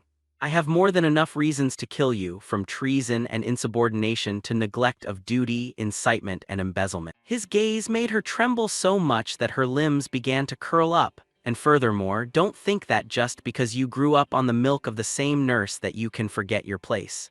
Do you think that Lord Geordie, whose name you keep shouting, can save you?" Lucian kept his face expressionless like a statue. "At most, he might punish me a few times and that would be it. But if Father intervenes, he won't be able to do anything." A cunning, fox-like smile appeared on his face, making the atmosphere even more eerie. "He might even think I am properly disciplining an unruly horse." Jenny's eyes began to quiver violently as she heard those steely and ruthless affirmations. "Or who knows, he might even reward me." He slowly straightened up. "Geordie isn't anything special either, he's just one of the heirs." A whisper carrying immense pressure made the listener feel as if a 1,000-pound stone was weighing on their chest, just like the person standing right in front of you. Lucian let out a faint sigh as if he no longer had the patience to listen to any more pleas. "I gave you a chance. This situation is entirely of your own making." Jenny's hands had now completely lost their strength and were shaking uncontrollably. Sweat poured down her forehead like rain while her voice became choked.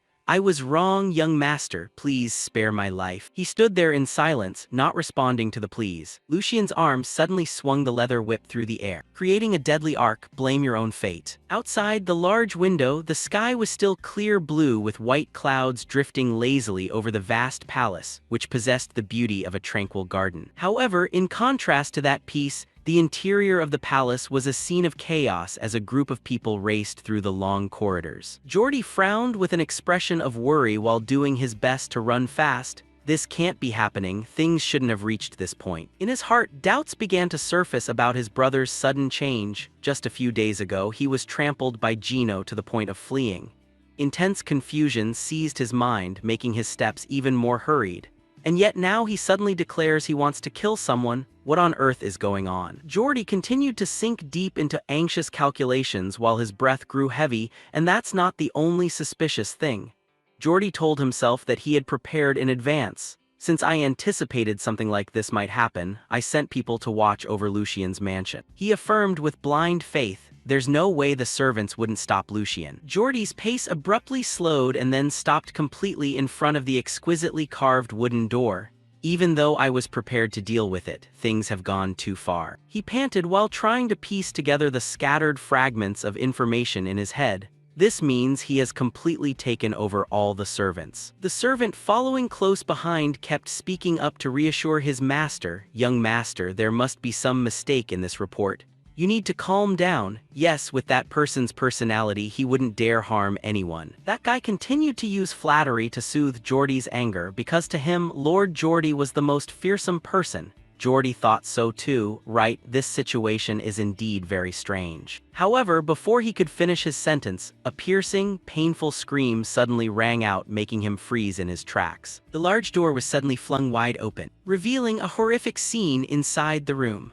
The leather whip was now dripping fresh red blood, pitter-pattering onto the floor and creating mottled pools of blood. In the room, Lucien stood tall holding the whip while Jenny turned her face away to avoid the ruthless lashes, with blood splattered everywhere on clothes and furniture. That brutal scene hit Geordie right in the eyes, making him unable to believe what he was seeing. He ground his teeth so hard they made a grating sound. Rage flared up violently, making him shout in a hoarse voice, "What kind of crazy game are you playing?" Lucien nonchalantly turned around and asked in an eerily calm tone, "Eldest brother, do you have some business here?" He slightly turned his face away, showing no concern for his presence. "Forgive me, I am busy at the moment. Please come back another time. Today I must finish uprooting this filth." He immediately gave an order to his close servant, Hugo, "Pull her up."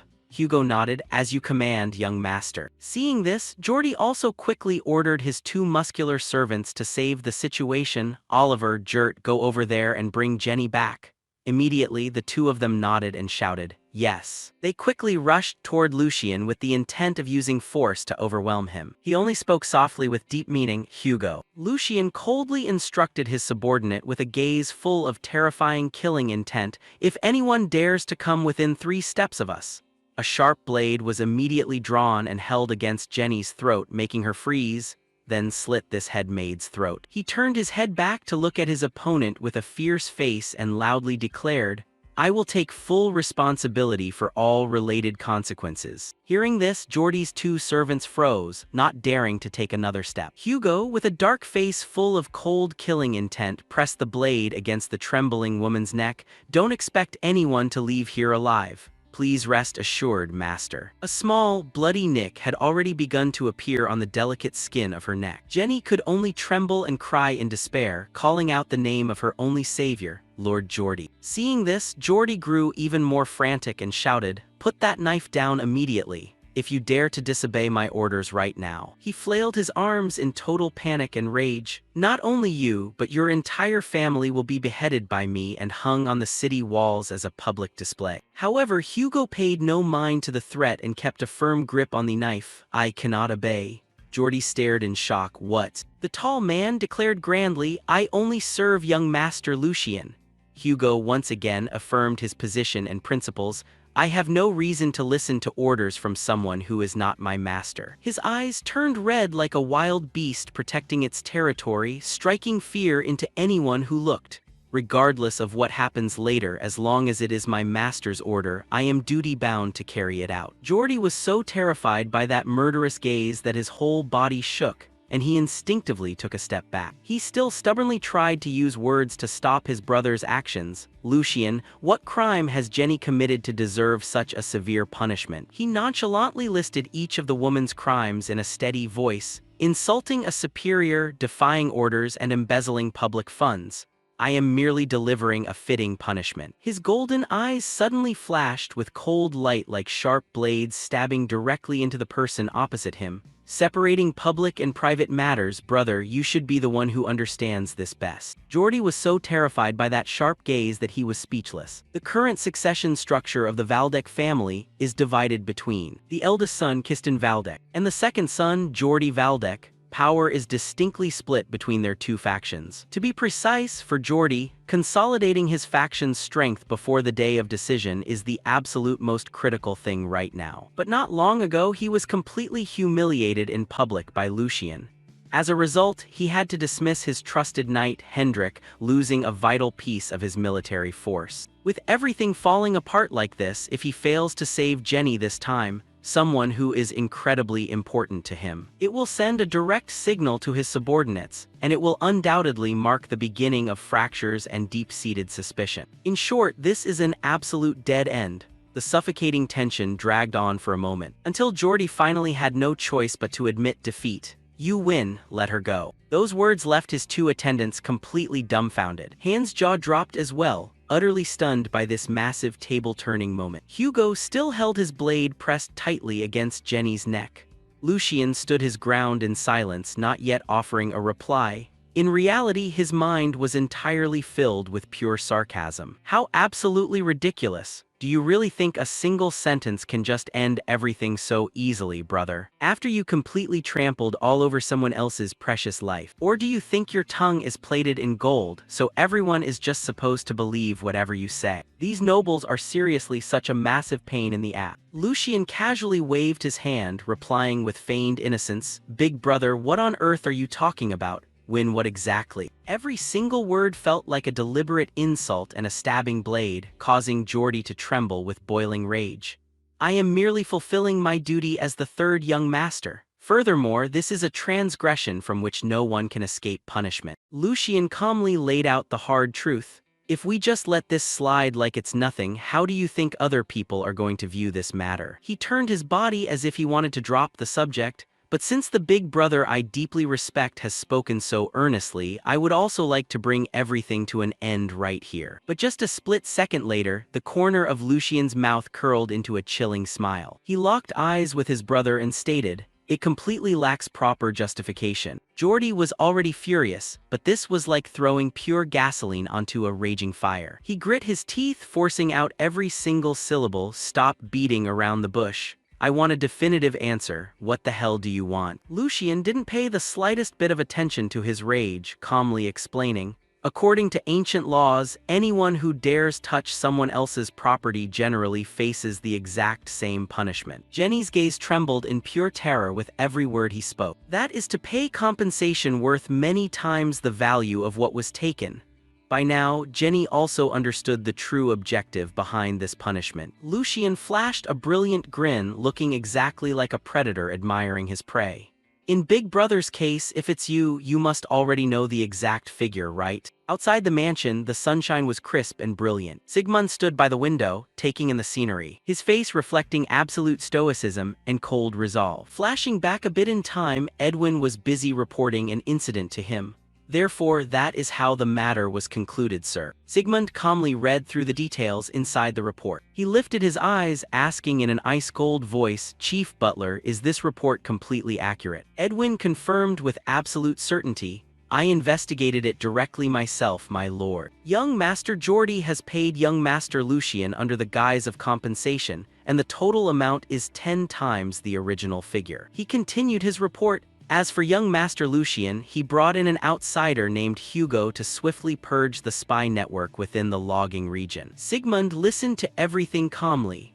As a result, the third young master's logging operations were now under tighter control than anywhere else. A sound echoed from outside the room. Sigmund spoke up, "Come in." Lucian stepped inside, bowing respectfully. "I heard you called for me, father." Sigmund gave him a subtle glance. Suddenly, the room plunged into an indescribable silence. Lucian also sensed something unusual. It felt like that gaze was a bit different from before. At this point, Sigmund suddenly broke the silence, asking, "It seems you've been causing quite a few major headaches lately, haven't you?" The boy didn't hesitate for a second as he replied, "It hasn't quite reached the level of a major headache yet, father. I merely disciplined a servant whom even his own master couldn't keep in line." He reached out to grip the armrest of his chair and said, "But the end result is that you publicly humiliated your brother." Sigmund continued calmly, "He will undoubtedly hold a grudge over this in his heart. Are you absolutely certain you can handle the fallout?" Lucian showed zero fear, answering frankly, "Regarding this matter, I am fully prepared to accept all consequences." He straightened his posture, his voice filled with righteousness.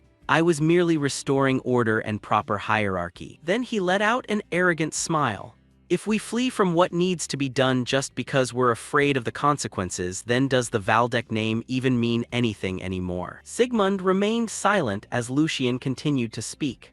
"I simply chose to do what is necessary to ensure our family's reputation isn't dragged through the mud." In the end, he merely closed his eyes, giving a very slight nod. He suddenly spoke up, shattering Lucian's monologue. "If Geordie continues to relentlessly provoke you, countering is your right." Right at that moment, Sigmund suddenly pivoted sharply. "But if that clash exceeds permissible boundaries, I will stand by Geordie's side without caring who is right or wrong." The boy couldn't help but speak up, asking, "Father, what exactly do those words mean?" He was met only with Sigmund's cold expression.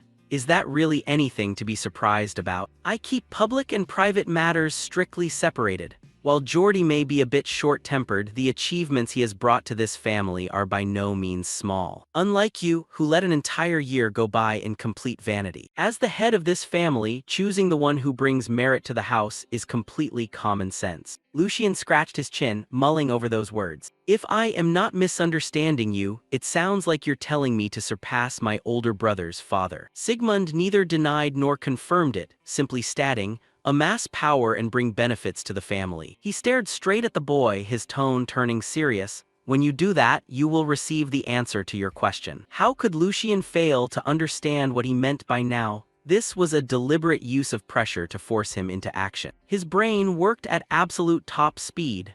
And if you dare assert things to this extent, it means the succession structure is already nearing its final phase. Lucian suddenly let out a confident, arrogant smile. That's exactly why before it's too late. Father wants to push me to seize that opportunity as quickly as possible. Is the role of a father always like this? Very well, if you worry for your son to this extent. Lucian pulled a document from his coat, placed it down on the table, and calmly spoke up. Father, allow me to speak frankly. He pushed the folder right in front of Sigmund, speaking aloud. What would you think if I told you I've already prepared a countermove? Furthermore, it happens to be a massive move. Everything outside the room was entirely cut off by an absolute silence. Sigmund was intently reading the document in his hands. Immediately after, his hand clenched so tightly that the veins bulged outward. He stared straight at Lucian, asking, is this report actually true? Anticipating the outcome, his voice was ice cold. If you fabricated this just out of greed for merit, confess right now. He was met with Lucian's firm confirmation. It is entirely true, without a single shred of falsehood. His next words caused Sigmund to fall into an involuntary silence. I have captured the insider who was operating to distribute illicit substances under the explicit orders of the House of Marquis Logren. Lucian spoke up to prove his point. You can verify it right now, Father. In the very next second, a massive surge of pure pressure suddenly unleashed into the surroundings. Sigmund spoke in a voice laced with absolute fury. Berhard, that shameless marquis. His eyes blazed with a roaring fire of anger. He dares defile Valdec territory. Standing right there, Lucian could clearly feel the terrifying weight of that oppressive aura, the pressure making it hard to breathe. This was the blade that protected the Empire, the head of the Valdec family. He silently swallowed a lump of saliva. At this rate, I'm going to be the one in trouble first. Then Lucian spoke up to diffuse that crushing pressure. Father, if I may be so bold as to add a few more words. Sigmund asked coldly, what is it? Only now did the boy raise his question. Even if we report this matter to His Majesty, the House of Marquis Logren will undoubtedly find a way to dodge the blame and escape punishment. Since every intervention was conducted through merchant groups under their control, on paper, there will be no trace of direct involvement. Furthermore, if we investigate deeper, His Majesty has always been wary of factional disputes, so in the end, he will simply step in to mediate anyway. As Sigmund listened, he was internally astonished, evaluating his son's ability to analyze the situation. Since when had Lucian been capable of such razor-sharp deductions? Over on his side, Lucian continued. In other words, even though they committed such an outrageous offense against the Valdec family, they'll ultimately just lose a bit of money and let the whole thing die down. We must at least take one of their arms to make things right. Just like a chessboard losing a vital piece, the room instantly fell into a dead silence. Sigmund slowly sat back down into his chair. He looked at Lucian and said evenly, state your intentions clearly. Having been granted permission, Lucian quickly laid out his true design, how to make it so they couldn't possibly escape. I already hold the key piece in my hands. Not long ago, an insider came to surrender to me. Even though he holds no formal title, he was deeply trusted by Logren and had climbed up to the position of a high-ranking executive. A memory that Edwin had shared briefly flashed through Sigmund's mind. Logren had recruited an outsider named Hugo. Only now did the truth dawn on him. The man named Hugo whom the butler mentioned that day was actually this very insider. Could it be that he anticipated this entire situation beforehand? He lightly tapped his finger, asking, do you plan to use this traitor to beat them at their own game? Lucian didn't try to hide it at all, replying, exactly, Father. For their side, it will be incredibly difficult to suspect that another high-ranking executive would turn around and betray them. Sigmund showed no expression as he listened to his son elaborate. I have arranged things so they believe the plan is still progressing smoothly, so before long, Logren's core figure will be forced to show his face personally. Only then did Sigmund's voice echo through the room. This is no ordinary plan. Facing the boy's surprised gaze, he calmly pointed out, however, your plan has one massive flaw. Sigmund looked through everything like an absolute sovereign ruler. That is, you are wagering absolutely everything on a single variable. Which is that traitor who came from the slums? Lucian, you must etch this into your very soul. Never walk even half a step alongside someone who cannot be trusted. Lucian suddenly curled his lips into a mysterious smirk, only now offering his response. It's not that I trust him, father, rather I am betting on his desire. His desire? Sigmund was perplexed. Lucian clearly explained. He stated that he wants to become a knight and make a name for himself across the entire empire. He repeated the exact words Hugo had said to him. He wants to carve his name into history. Sigmund couldn't help but scoff. What utterly presumptuous words. Lucian didn't care much about his tone, but as a man, that is a dream that anyone would crave to the point of madness. Lucian's face filled with absolute conviction. I will place my wager on that very dream, just like I did in my past life. Sigmund rested his chin on his hand, reluctantly praising him. What a sentimental reason that is. At this point, he posed another hypothetical question. What do you plan to do if he ruins everything? Lucian composed himself, delivering a perfectly satisfactory answer. If that happens, I will not shirk my responsibility. The mistakes of a subordinate are entirely the responsibility of the master. He used his own life as the stake for the wager. Even if I have to offer up this head of mine to pay the price, I will do so willingly. Sigmund fell silent upon hearing this. The stifling atmosphere inside the room finally eased up a bit. Suddenly, Sigmund spoke up without any warning. Once your health has fully recovered, report to the training grounds.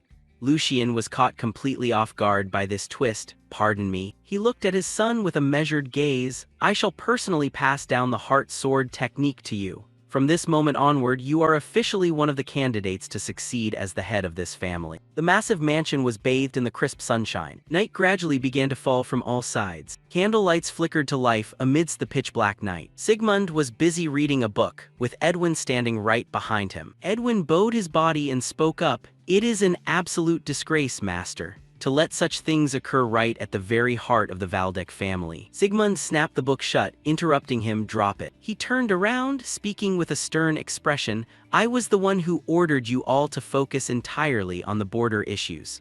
I am well aware that that alone drained every last drop of your strength. The fact that my third son discovered it first is probably nothing more than pure luck. After all, this was a scheme that Berhard threw his absolute entire weight into concealing. Edwin expressed his thoughts frankly. His objective wasn't money or expanding his influence. He clearly, deliberately wanted to tarnish your honor, sir.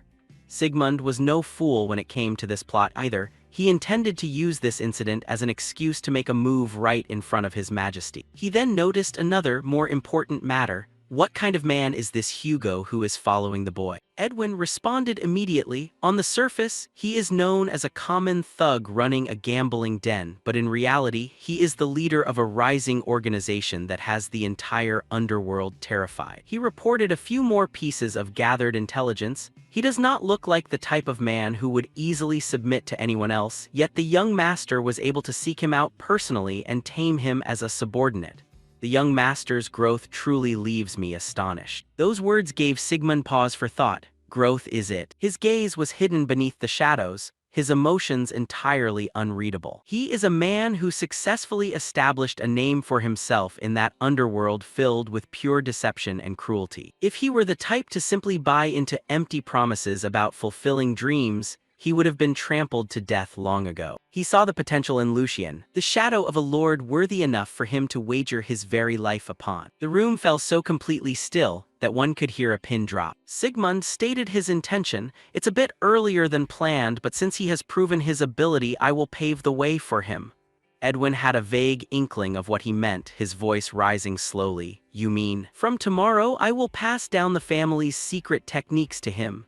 Edwin couldn't help but admire the choice. That is a wise decision, sir. Have you chosen who will teach the young master swordsmanship? Sigmund didn't hold back and said bluntly, I will ask Knight Eisen. Edwin was quite astonished to hear that name. Sigmund's voice seemed to drift into the endless night, though it's a pity to disturb his retirement in his final years. But surely it will be a meaningful time for him as well. The moonlight outside the mansion climbed higher and higher. A voice full of disbelief echoed in the silent space. Really? Han, with tears streaming down his face, asked repeatedly, what you just said isn't a joke, is it? He pressed his face close to Lucian's to confirm. Have you really become an official successor candidate? Lucian looked helplessly at the person in front of him. How many times do I have to tell you for you to believe me? Han, Hugo, do something with this kid. Receiving the plea for help, Hugo quickly grabbed Han. He lifted him up effortlessly, rescuing Lucian. Senior, please calm down. Hugo continued calmly, with the young master's qualities, isn't this only natural? Furthermore, considering the path he will walk in the future. He bluntly lectured Han. As a right-hand man, it's not good for a senior like you to be wavering like this. He froze in midair at those words. What? A second later, that face turned strangely red. I'm the right-hand man. His eyes widened and his mouth couldn't stay closed. Han immediately put on an air of modesty. Oh my goodness, what right-hand man? Of course, it's true I've served the young master the longest, but I still have many shortcomings. Besides, there's an outstanding talent like you here. Junior, how could I possibly be the one? Hugo didn't continue the flattery, remaining humble as usual, as expected of Senior Han. Han was shy but very happy. Why do you keep saying that? Left-hand man, Junior Hugo. Watching all of this, Lucian was instinctively satisfied. Hugo, who had experience being recruited, really was different. He stood up straight and spoke to the two in front of him.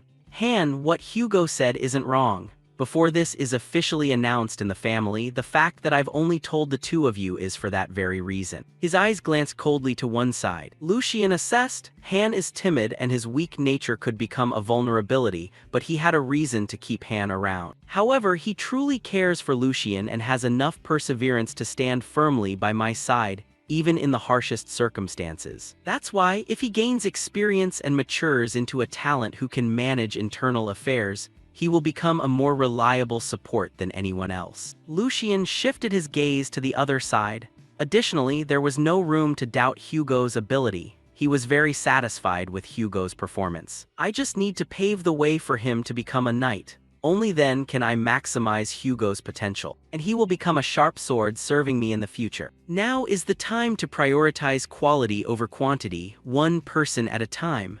I just need to build a rock-solid foundation for them. Lucian smiled brightly at his two capable assistants. Things are going to get very busy from now on. Han and Hugo both listened seriously to his words. The path ahead is a journey I cannot walk alone. Lucian looked at them earnestly. It can only be completed when I have you both accompanying me. Hugo replied respectfully, I won't let you down, young master. On the other side, Han accepted energetically. Yes, young master, just leave it to us. A new day arrived, the sunlight poured down, and the vast space within the mansion served as a training ground. Lucian was standing here, preparing to train. He took a light, deep breath, lost in thought. In my previous life, I searched every corner of the continent for just one thing. The martial arts essence of the predecessors, something said to be able to elevate the realm of swordsmanship. Among them was a realm higher than even master-level swordsmanship. But after suffering like a dog, what I had in my hands wasn't the master-level swordsmanship I long yearned for. Nor was it even the intermediate swordsmanship that only knight captains get to learn. It was just a low-level version for apprentice knights.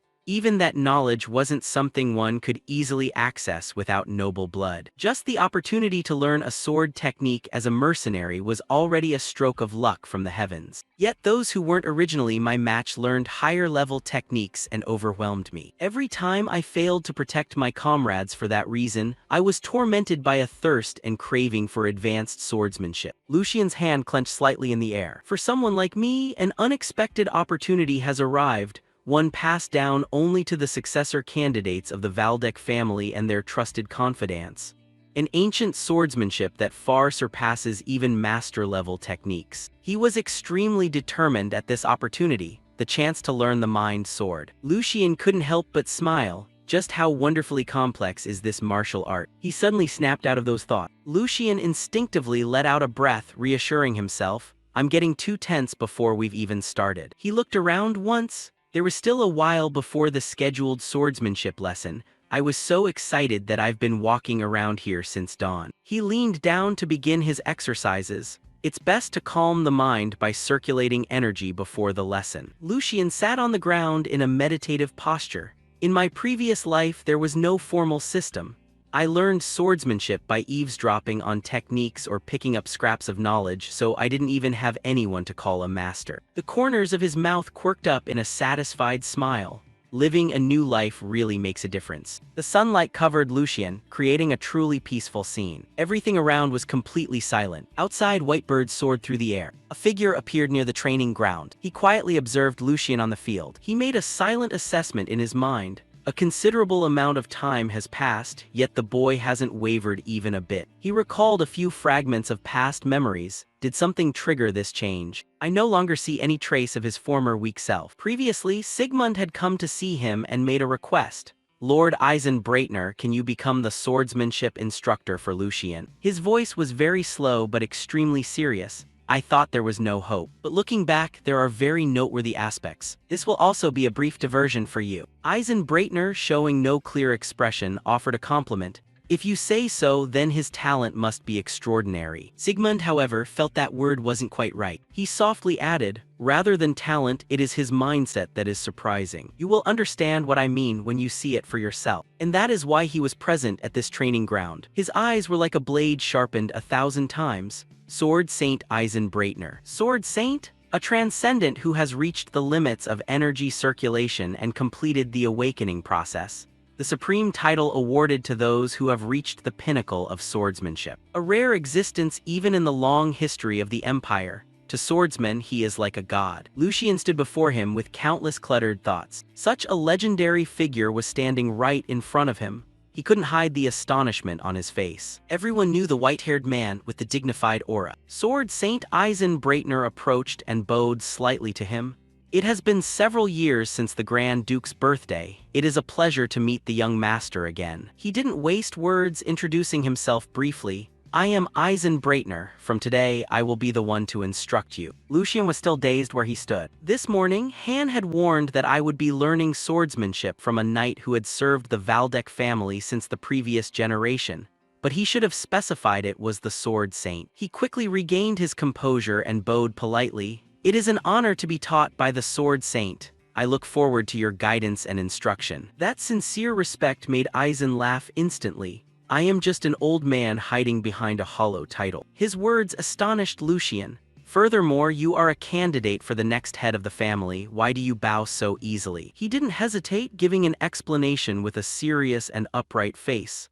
While I cannot lower the family's status, how can I ignore basic etiquette? Regardless of master-servant status, you are a person worthy of respect. Eisen was frozen for a moment by the boy's serious and careful demeanor. He reluctantly spoke up, if you are so determined, then do whatever makes you comfortable.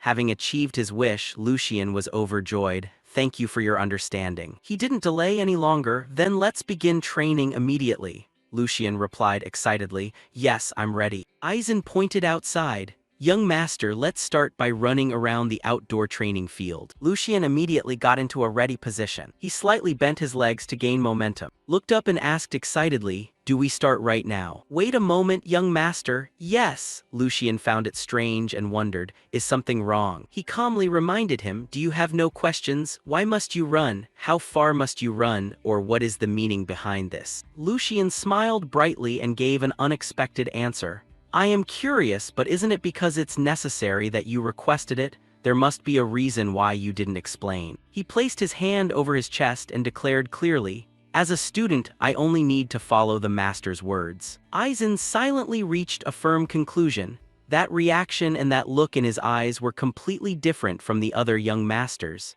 This child possesses a pure admiration for swordsmanship. Now I understand the Grand Duke's point. He didn't keep Lucian waiting, replying, very well, young master. As soon as his sentence ended, Lucian dashed off like a gust of wind. Let's start now. The figure of the teenager running off was majestic and refreshing. Eisen stood high up, observing his training. Lucian didn't slow down at all, working extremely hard. His steps stretched long across the field. As for Lucian, he had partially guessed the meaning of this. Actually, there was another reason why I followed his orders without asking. It's because I guessed the true purpose of this running. He is testing the student's temperament, in other words, measuring my potential. Back when he was a mercenary captain, he used a similar method when giving a rookie a seemingly trivial task. Just by observing their reaction and attitude, one can learn a lot. He continued his efforts on the field after several laps. Suddenly, Lucian's gaze instinctively turned toward Aizen. Those previous words had turned out to be meticulously planned. I've shown my mindset with a decent answer. So now only one thing remains: stamina. I will run until I faint. An hour later, Lucian, with a bewildered face, noticed something was wrong. He looked at his hands and then his legs in confusion. What is this? This shouldn't be happening. I've been running at full strength and I don't feel tired at all. In fact, the more I run, the lighter my body feels. Lucian couldn't explain these abnormal phenomena. All I did to recover my body was drink a few mass-produced potions. The only exercise was taking walks. How could this be? Aizen had been watching Lucian train the whole time. He had the exact same questions as the boy did. I only told him to run to check his general physical condition, so I didn't expect much from his stamina. But this is illogical. Not a single drop of sweat has fallen, and his breath is as still as a lake. Even a knight who has trained mana for years would find it difficult to maintain this composure. Just then, he suddenly remembered the moment he first arrived at the field. Lucian was sitting there in calm meditation. Could it be? Aizen calmly stepped down onto the training field. He stood in Lucian's path and signaled him to stop. That's enough running. He found it strange and asked, "Yes, is there something wrong?" Aizen finally spoke in a serious tone. "Are you actually using mana?" He spoke in a voice devoid of clear emotion. "Young master, let me ask you a question. This morning, the way you calmed your mind and regulated your body, was that energy circulation rather than simple meditation?" Lucian wasn't very surprised, answering quite naturally. "If you mean what happened at the indoor training ground, then yes, I was circulating energy as you said. I find nothing better than that for clearing my thoughts." Aizen was also secretly shocked after hearing this. As expected, my guess wasn't wrong. Then he stepped forward and took Lucian's hand. "Pardon me for a moment, I want to check your physical condition." Aizen softly instructed, "Don't move even if it feels a bit strange." His hand quickly controlled a surge of power to enter inside. Strands of energy wove through every blood vessel. Aizen silently felt it all. Immediately after, his eyes widened in immense shock. He didn't know how to describe his current feelings. I had my suspicions, but I thought he had merely reached the limit of energy circulation just like me. However, this isn't the end. He has even surpassed the realm that I achieved. For a moment, he felt he had found the path deep within his soul that he had been searching for. This child is opening a new path. On the training field, Aizen Breitner carefully held Lucian's hand to take his pulse. After the check was complete, he gently withdrew his hand. Aizen couldn't suppress a shiver, trying to remain calm as he asked, "Third young master, what is the meaning of this? Since when?" Lucian didn't understand what was going on, so he raised his head to look at him with complete composure. Aizen seriously delivered the result he had just obtained. "When on earth did you reach the supreme realm of mana circulation, sir?" Only now did Lucian panic, unable to believe his own ears. "The supreme realm? What are you talking about?" Aizen calmly and with absolute certainty confirmed, "I checked the young master's physical condition just a moment ago. Your mana purity is as pure white as snow, there is no mistaking it. Based on my knowledge, I can recognize it completely. Furthermore, your body has automatically adjusted internally to push your mana efficiency to its absolute limit. You could say it's currently in its most perfect state." He kindly explained everything to Lucian. This is exactly what master-level experts have to spend their entire lives training rigorously to achieve, and only a select few ever touch this realm. He silently curled his lips into a confident smile, highly satisfied with this body. Even though I had vaguely guessed part of it, I never expected this body to be this perfect. After this, Lucian also made his own decision. In that case, I don't need to hide anything anymore. Because he himself had many questions regarding his own body. He placed his trust in Aizen, who would be the best guide. These were questions that only someone at the level of a sword saint could answer. Lucian stopped hiding it, slowly confessing, "If you want to know the answer, I actually started circulating mana about a month ago." His mana pathways had already been cleared beforehand, which left Aizen even more dumbfounded. In addition, he also mentioned a few other details.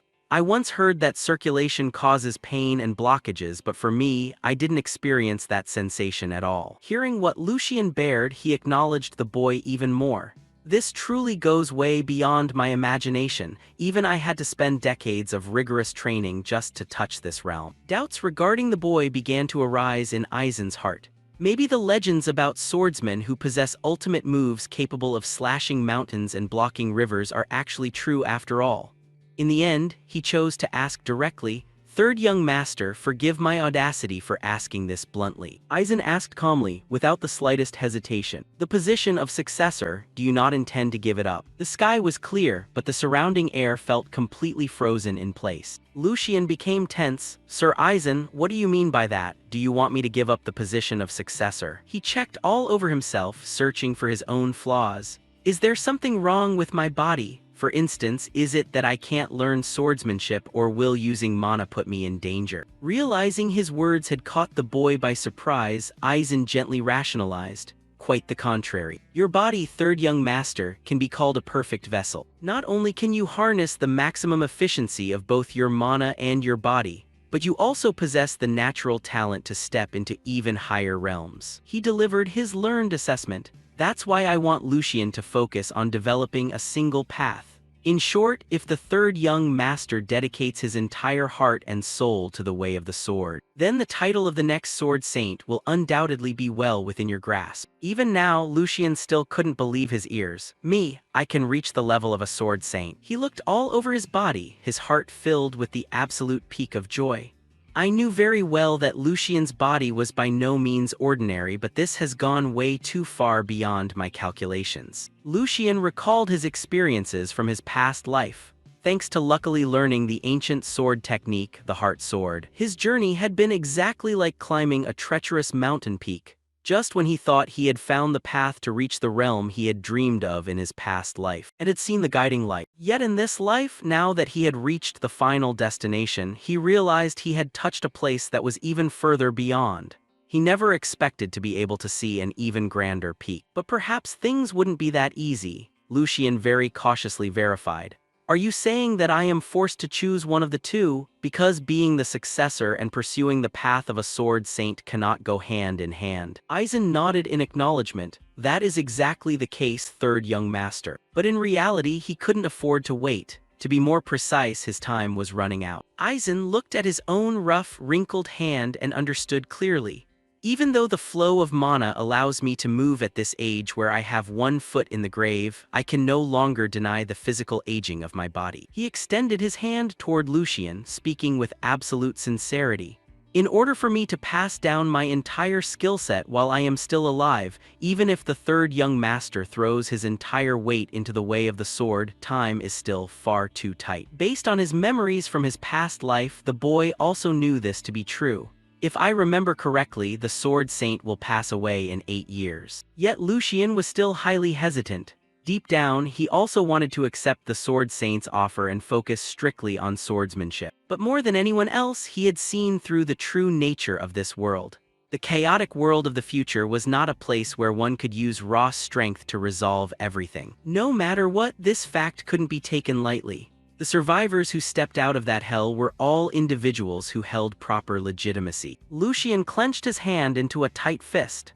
Even though this was the opportunity he had always craved, in the end, he still chose to refuse. "Sir Aizen," he directly stated his desire frankly, "I want to live as a member of the Valdec family until the very end." Lucian lowered his head, his voice carrying a hint of bittersweet regret. "Even though you've extended an incredibly wonderful offer to me, I simply cannot accept it. I am truly sorry." Aizen didn't blame him at all, even taking the fault upon himself. "I am the one who should feel ashamed for putting the third young master in a difficult position." He voiced his own regrets from his past. "I don't know what on earth I was doing when I was young, only for this kind of greed to spring up now that I am old. That's why I merely wanted to validate my existence through you. Perhaps I just wanted to use the third young master to leave my mark upon this world." Hearing that confession caused Lucian to fall into a dead silence. After a moment he finally spoke up. Sir Eisen, what if there happens to be another person? If there is still one more person who possesses the natural talent, what would you think? At another location, the space was incredibly wide open. The sound of horses' hooves screeched through the wind. A young teenage boy skillfully rode his horse past an obstacle. From a distance, a figure ran breathlessly toward him. Pow hurriedly reported, "Young master, the rumors about the third young master are actually true." Joshua Valdek immediately pulled the reins to bring his horse to a halt. He asked in a highly disdainful tone, "What? So that ridiculous nonsense they've been gossiping about is true?" The teenage boy quickly dismounted his horse. Pow swiftly confirmed, "The rumors are entirely true, sir. The Grand Duke has placed the third young master onto the list of successors. It has currently been verified that he is even practicing swordsmanship with Sir Eisen Breitner." Hearing this news caused Joshua's mood to tank completely. He was incredibly infuriated. Damn it, nothing but pure eyesores. Just competing against those two older brothers is already exhausting enough for me. Where the hell did a new crowd for the neutral faction suddenly pop up from? He violently threw the towel in his hand down to the ground. Can't that guy just stay quietly in his room like a total piece of trash? Pow frantically tried to stop him. "Please calm down, young master." But that only made Joshua even more furious. Calm down? Who the hell could stay calm in a situation like this? Just the mere fact that I have to call that guy brother makes me want to throw up. He continuously bit his fingernail as he plotted his scheme. I definitely can't just sit idly by like this forever. Suddenly his eyes widened as if he had discovered an opportunity. "Butler, if that bastard Lucian has started practicing the sword, then sooner or later he's going to need a sparring partner, right?" Without waiting for an answer, he ordered in a chilling tone, "Go prepare 2 exceptionally sharp swords for me. They must be real swords meant for killing, not some wooden practice swords." Joshua leisurely leaned against his horse, speaking confidently,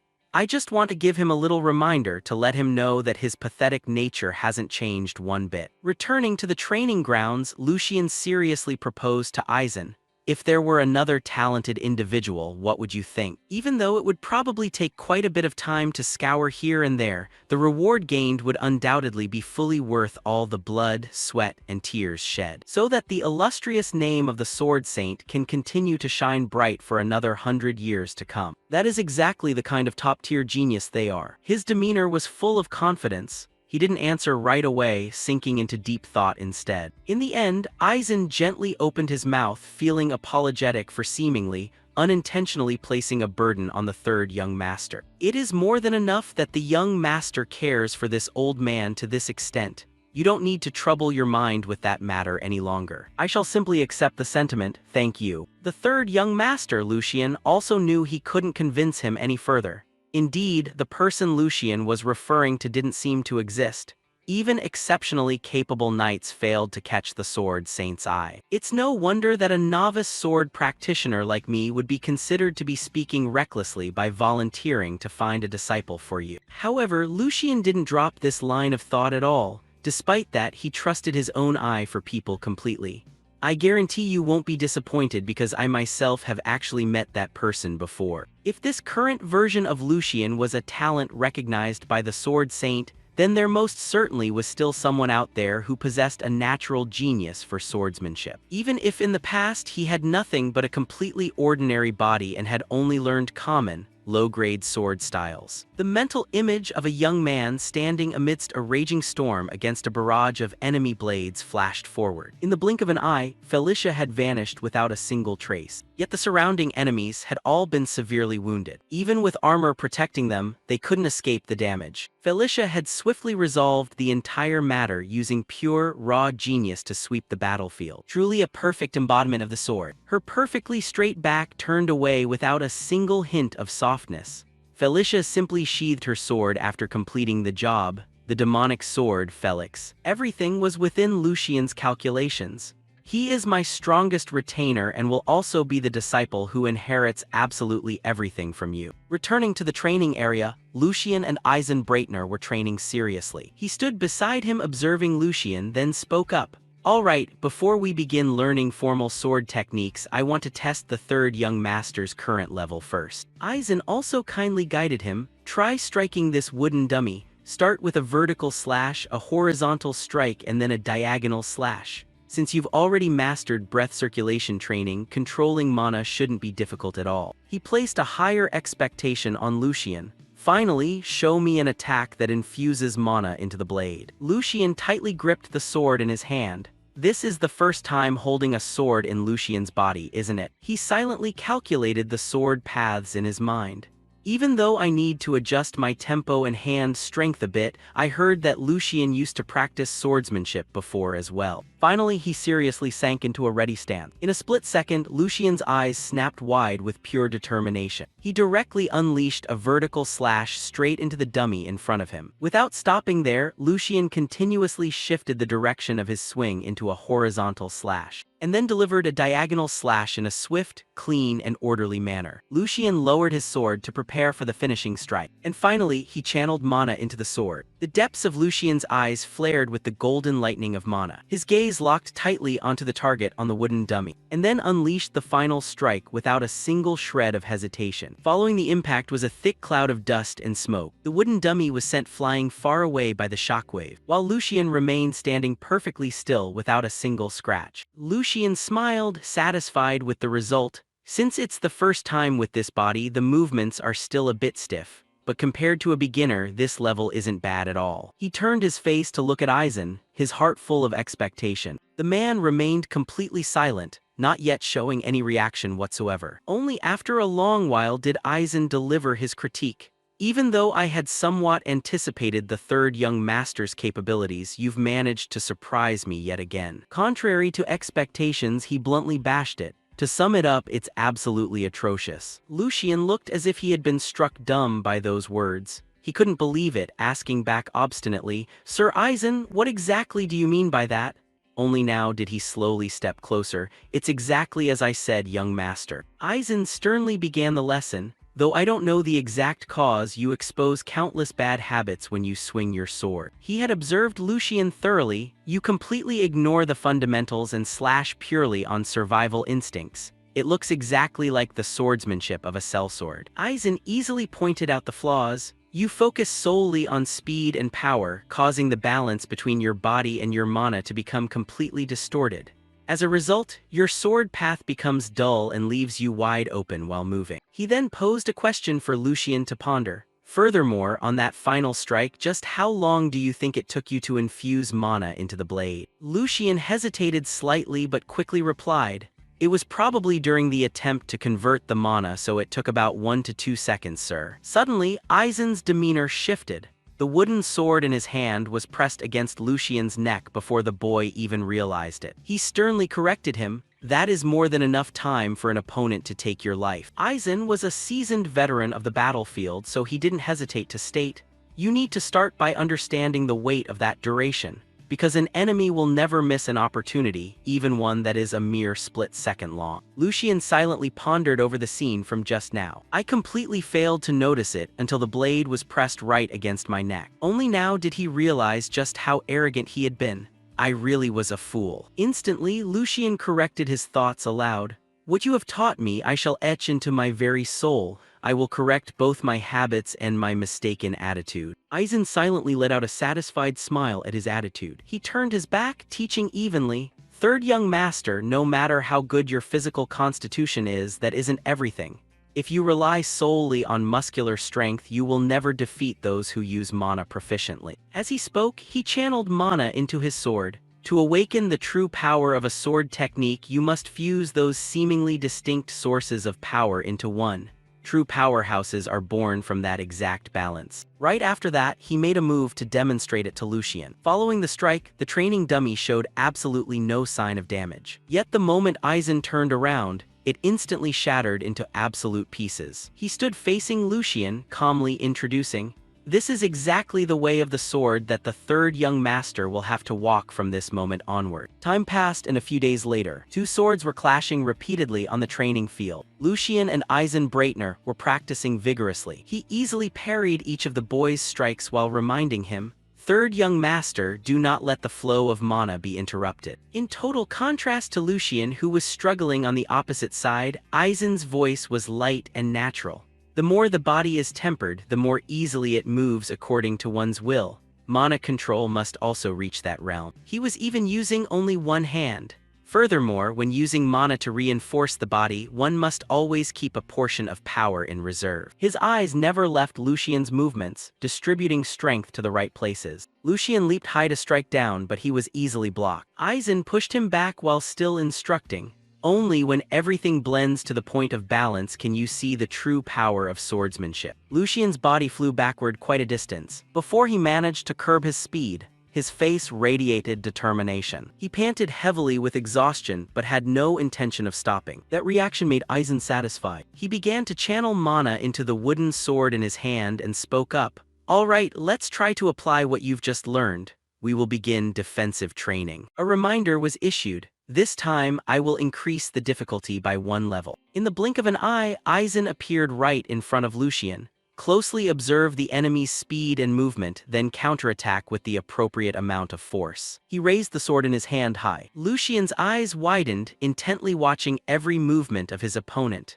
The core of Aizen's teaching was a fluid harmony like flowing water. He pondered each word of the lecture while watching the sword strike down at his head, trying to overcome the current gap, minimizing consumption to exert maximum power. However, Lucian gritted his teeth, setting his resolve and reminding himself, "Don't be overwhelmed, look straight ahead." The sword in his hand also gathered mana as he swung it out. The two swords collided powerfully once again. Lucian gritted his teeth, trying to put all his strength into holding his ground. Aizen on the opposite side narrowed his eyes, as the light from both their sources of power radiated brilliantly. He observed the boy's movements carefully, raising his sword high once more. Aizen easily ended the match and declared, "That's enough for today's practice. Young master, please remember the feeling of today very carefully." Along with that was a word of praise. "With just this much, you can already become an excellent swordsman." Lucian only gave a weary smile, before his whole body lost its strength and he slumped down onto the ground. He looked up at his master, and said politely, "Thank you for your guidance." The training field had been significantly damaged by the battle between the two.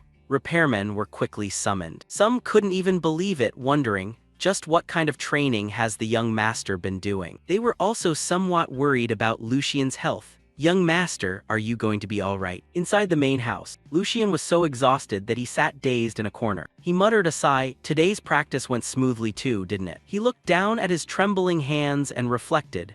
It was hard to believe. Such harsh training made his face look even more serious until the very last minute. Was it to shake off the bad habits from his previous life? He looked out into the distance and concluded, "It can't be helped. If it helps me improve, I must accept it." Then he looked back at the cracked sword. "Thanks to that, I'm starting to grasp things faster." Lucian lingered on another thought, his mind full of admiration for Aizen. "Still, the more I think about it, the more extraordinary this seems. Creating an urgent situation suited to my power level, then forcing me to react accurately with clear instructions. It sounds easy, but it's absolutely impossible to do without seeing through the condition of my body. I simply relaxed my body according to the instructions, yet I could feel the progress clearly. Before, I always believed that only the ultimate sword technique was the only way to reach a higher realm.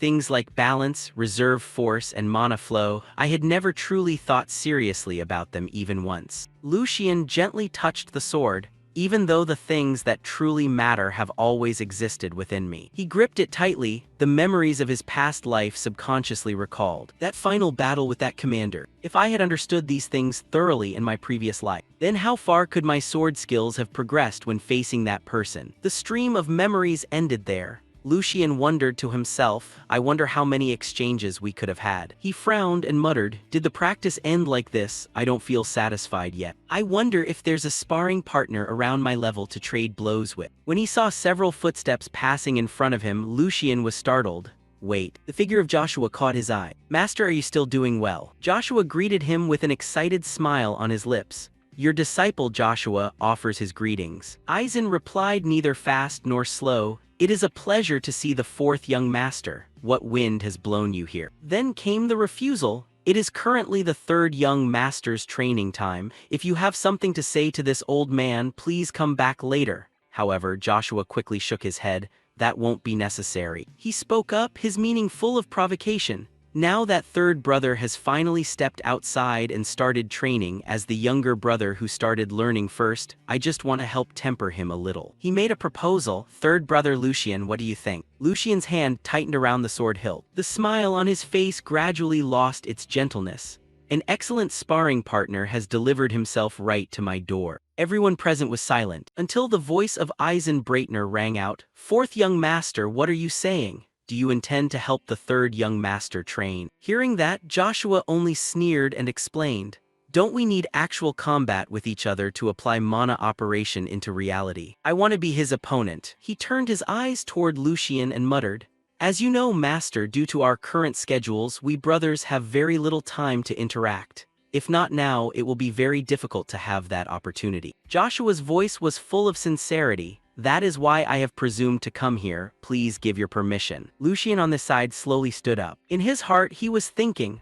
honestly, the lineage of this family truly takes the cake for their smooth-talking tongues. What help train? A contemptuous smile appeared on his face. Not only did he show up here uninvited, but he also brought a real sword before an older brother who hasn't even been formally training for a week. With just that much, Lucien understood immediately. His intention was so clear it almost looked innocent. The goal was to crush me to solidify his own position. Since this was happening under the guise of helping his brother, there wouldn't be any problem. Furthermore, with the Sword Saint observing, this actual combat would carry even more weight. Even a snot-nosed brat dares to pressure me like this? Eisen is advising me to give up the succession battle. Lucien observed his actions. If I just leave it be, he will be put in a difficult position. He stepped forward a few paces and declared, Lord Eisen, please accept my younger brother's proposal. Eisen was surprised. Third young master. Lucien, still smiling as bright as a flower, played the role of a kind older brother.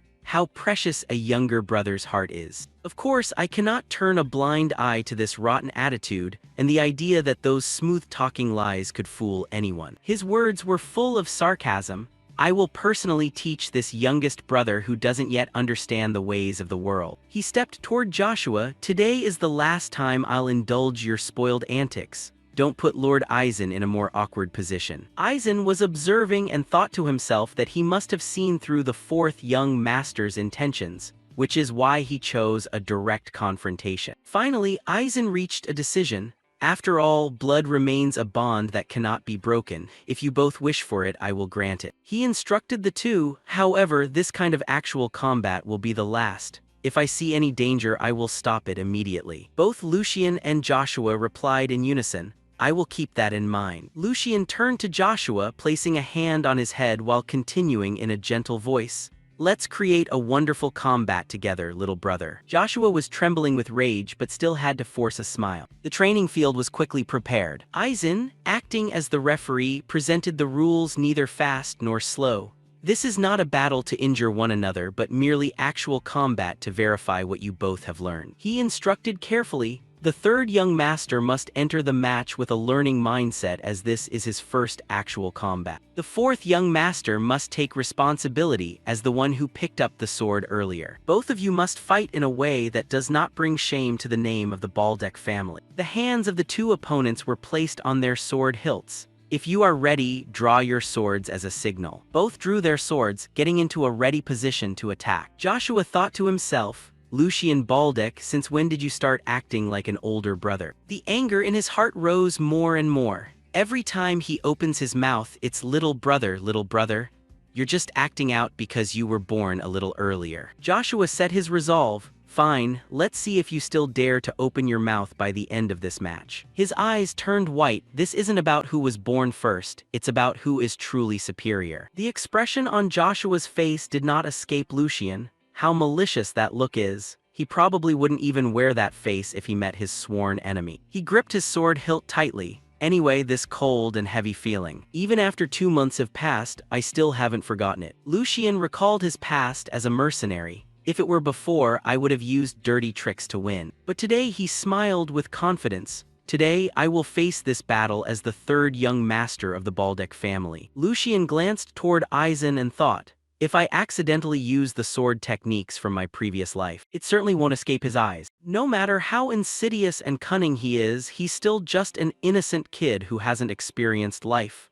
Now that he's my younger brother, I'll go easy on him for propriety's sake. However, Joshua on the opposite side spoke up sarcastically. Where did that confidence from earlier go? Why do you keep sneaking glances at me? Now that you're holding a real sword, are you finally starting to feel afraid? He continued to provoke. Don't worry too much. Although people say serious accidents often happen during actual combat with real swords, that's only when the skill levels are equal. If you're still scared, I can switch to a wooden sword for you. This time it was Lucian's turn to interrupt. That's right, that would be for the best if you don't want to get hurt, little brother. The smile on his face lost its humanity as he thought to himself. I'll take back what I said about going easy just now. For a younger brother who doesn't know how to listen, a proper beating is the best medicine. Being called little brother made Joshua tremble with annoyance. Joshua got into an attacking stance. His pace quickened, charging straight at Lucian. With wide eyes, he muttered, I'll make you regret those words. Lucian also quickly moved into a defensive stance. Just as I expected, both limiting my power and teaching him a lesson won't be easy. He observed his opponent's movements while thinking. Joshua also received instruction from the Sword Saint. His foundation and movements are not at a level to be taken lightly. Furthermore, I've exhausted most of my mana in the practice with the Sword Saint earlier. However, the lack of experience is impossible to hide. I didn't think he would so easily fall for such light provocation. Lucian's foot lifted, channeling mana into it. He went into a defensive posture, observing Joshua closing the distance, applying the Sword Saint's teaching on focusing power and operating mana, then countered by attacking back. In the blink of an eye, Lucian appeared right in front of Joshua. Joshua was completely surprised. His attendants also stood there with their mouths agape. While Joshua was still in shock, he heard Lucian's voice, "Grit your teeth and block this." A smug smile appeared on Lucian's face. The sword in his hand came down powerfully. Otherwise, you'll lose your tongue, got it, little brother. The sword in Lucian's hand came down powerfully and decisively according to the momentum. The sky at this time was somewhat gloomy. The two iron swords collided repeatedly, emitting high-pitched metallic sounds. Joshua struggled to defend against Lucian's attack. His hands were trembling while his opponent wore a smug smile. Lucian then spoke sarcastically, "Listen, younger brother. A true man does not easily kneel before anyone." Joshua was so angry he gritted his teeth, successfully pushing Lucian back. "Shut that foul mouth of yours." He continued with a barrage of attacks, sending Lucian flying back. Joshua declared in rage, "This is only the first move. Your survival just now was only due to luck. Next time you won't be so lucky." A sword strike carrying powerful mana was unleashed. The more Lucian retreated, the faster Joshua charged forward. He managed to parry his younger brother's attack. On Joshua's face now was an expression of extreme gratification. Lucian calmly parried the sword and countered. Joshua traded blow for blow. His expression gradually became fierce. Lucian's face bore the exact same attitude. The strikes were unleashed with ever-increasing power. Aizen and Joshua's butler stood to one side, observing. Butler Pao couldn't contain himself any longer, hesitantly proposing, "Sir Aizen, this match is getting far too violent. Shouldn't we stop it right here?" He wiped away his sweat as he explained, "Fourth young Master Joshua has always viewed young Master Lucian as his rival. Because they are close in age, they are constantly compared to one another. That has only deepened the resentment inside him. That's why whenever it comes to matters involving young Master Lucian, he completely tunes out all reason." Aizen replied, "You're worrying far too much, Chief Butler." A proud smile played across his face. The fourth young master might be a bit hot-headed, but he isn't stupid enough to forget his own status. Right now, he's just venting his anger in a rough and childish manner. Aizen's voice carried absolute certainty. "If there's anything you need to worry about, it should be quite the opposite instead."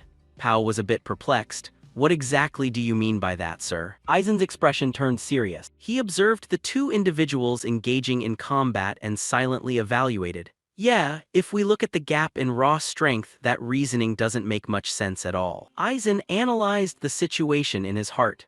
The third young master was born with a magnificent, gifted physical constitution, but he lacks the time and experience to utilize it properly. On the flip side, the fourth young master possesses only an ordinary level of talent, but he has relentlessly honed it through rigorous, painstaking training. The swords of Joshua and Lucian clashed violently once again.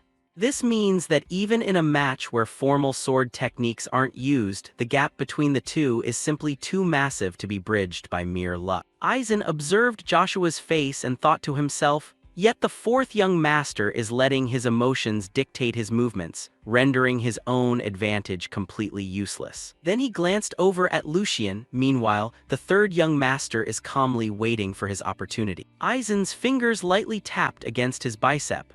The fact that the boy can maintain such absolute composure when facing a real blade means he has undoubtedly overcome his own fear first. Unless he's an absolute fool who simply doesn't know how to fear death. He must possess the unyielding willpower of someone who has brushed against death countless times. Aizen's expression grew more and more serious. For some reason, my gut tells me it's the latter. On the other side, Joshua and Lucian continuously swung their swords at each other. Joshua demanded in a loud voice, "Where did that arrogant attitude from earlier go, huh? You really should have listened to me while I was still being nice." He proceeded to declare, "If you beg me to sheath my sword, I might actually consider it." Lucian parried the blow, thinking to himself, "This kid, is he seriously enjoying this right now?" His arms had already begun to tremble. He must be utterly ecstatic thinking about crushing his own older brother, huh? As he fought, Lucian calculated his moves. "Initially, I planned to end this match with a single strike. After all, no enemy is easier to handle than one who easily falls into a provocative trap. The only miscalculation is that Joshua is sharper than I anticipated, and I don't possess enough mana to take him down in just a single swing. Right now, I don't even have enough mana to properly reinforce my body." In the end, he finalized his plan. "I'll throw absolutely everything into the next collision." No sooner said than done. Lucian swung his sword forward with all his might. Joshua's eyes snapped wide, completely taken aback by this maneuver. Lucian's sword had suddenly become incredibly heavy. Does he still have this much strength left in reserve? However, Joshua quickly reassured himself upon noticing Lucian's exhaustion. No, looking at the state of him, that's entirely impossible. He let out a sneer. He's just squeezing out the last drops of his fatting strength for one final struggle. Joshua raised his sword high and declared, "I'm going to end this ridiculous match right here." He brought a heavy strike crashing downward. Lucian on his end still hadn't made a single move. However, his gaze completely shifted, accompanied by a declaration, "Perfect, that's exactly what I wanted." Joshua smashed his blade into the ground, sending a thick cloud of dust into the air. Yet his strike hit nothing but empty air. He managed to dodge my full power attack. Confusion was written all over Joshua's face. "All right, I can still comprehend that part, but if my eyes aren't playing tricks on me." Right now, he's smiling, without a doubt. Was all of this factored into his calculations from the start? Only now did Lucian speak up, wearing a devious expression. "Joshua Valdek, on that strike just now, you completely failed to account for a follow-up combo, didn't you?" He continued, "You entirely failed to see that my exhaustion was nothing more than a piece of bait. And that is precisely why you're the younger brother, while I am the older one." Those words infuriated Joshua even more. He resolutely set up a counterattack. "Save those annoying lectures for when you actually manage to beat me." The sword in his hand swung violently forward, only for the shadow of something else to suddenly manifest. Lucian's foot cleanly intercepted his sword, and immediately proceeded to pin Joshua's hand straight to the ground. The boy struggled desperately to break free, but Lucian had absolutely no intention of letting him go. "I will do exactly that, don't worry." Lucian's smile became increasingly devoid of humanity. "What do you think you're going to have to face next this time?" Joshua snapped his head up, trembling as he cried out, "You." Lucian was holding the sword in his hand high, preparing to strike it down with a look of pure relish. "You only ever call me brother when you're cornered, don't you?" In the next moment, only Joshua's blood-curdling scream could be heard echoing out. News of the duel between the two brothers spread like wildfire throughout the entire family. Loud gossip resonated within the room. Did everyone hear the latest news? I'm talking about how young Master Lucian completely, utterly overwhelmed Master Joshua. Two attendants discussed it continuously as they walked along. "Stop talking such absolute nonsense. Young Master Lucian clearly just started training. How could something like that possibly happen?" "I thought so too at first, but the sword saint himself witnessed the entire thing with his own eyes, I swear." Even the maids were laughing and talking among themselves. "I heard the fourth young master showed up looking incredibly cocky, but when he left, he looked completely defeated.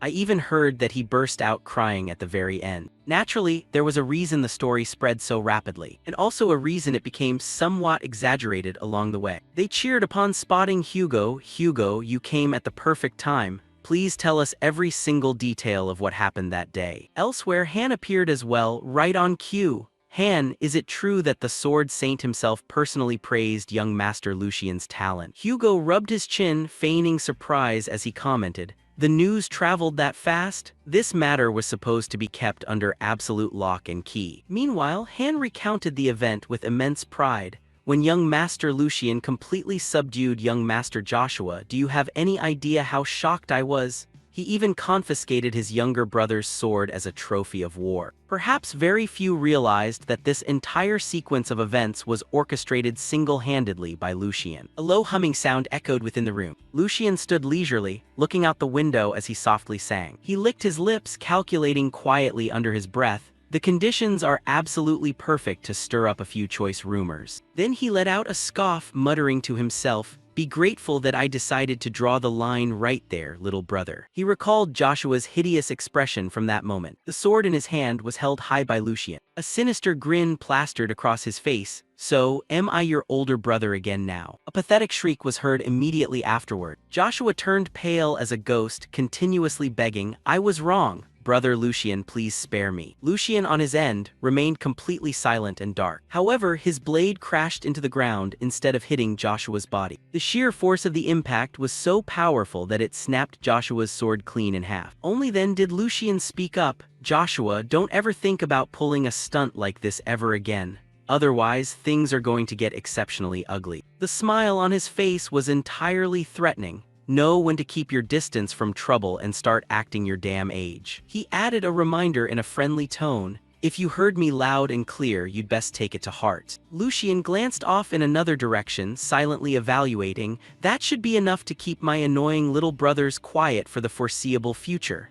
Now that internal family matters were temporarily settled, the item Lucian was looking at happened to be a sheet of paper. He muttered to himself, questioning, "Is it about time to start handling the Logan family?" At another location, Sigmund interrogated him with a cold expression. "I take it this is the confidential report that Hugo sent to you." Lucian, sitting across from him, bowed his head seriously as he presented, "Yes, father." He pointed explicitly to the contents within the paper. 3 days from now in Vesta, I have arranged a meeting with a representative from the Logan family."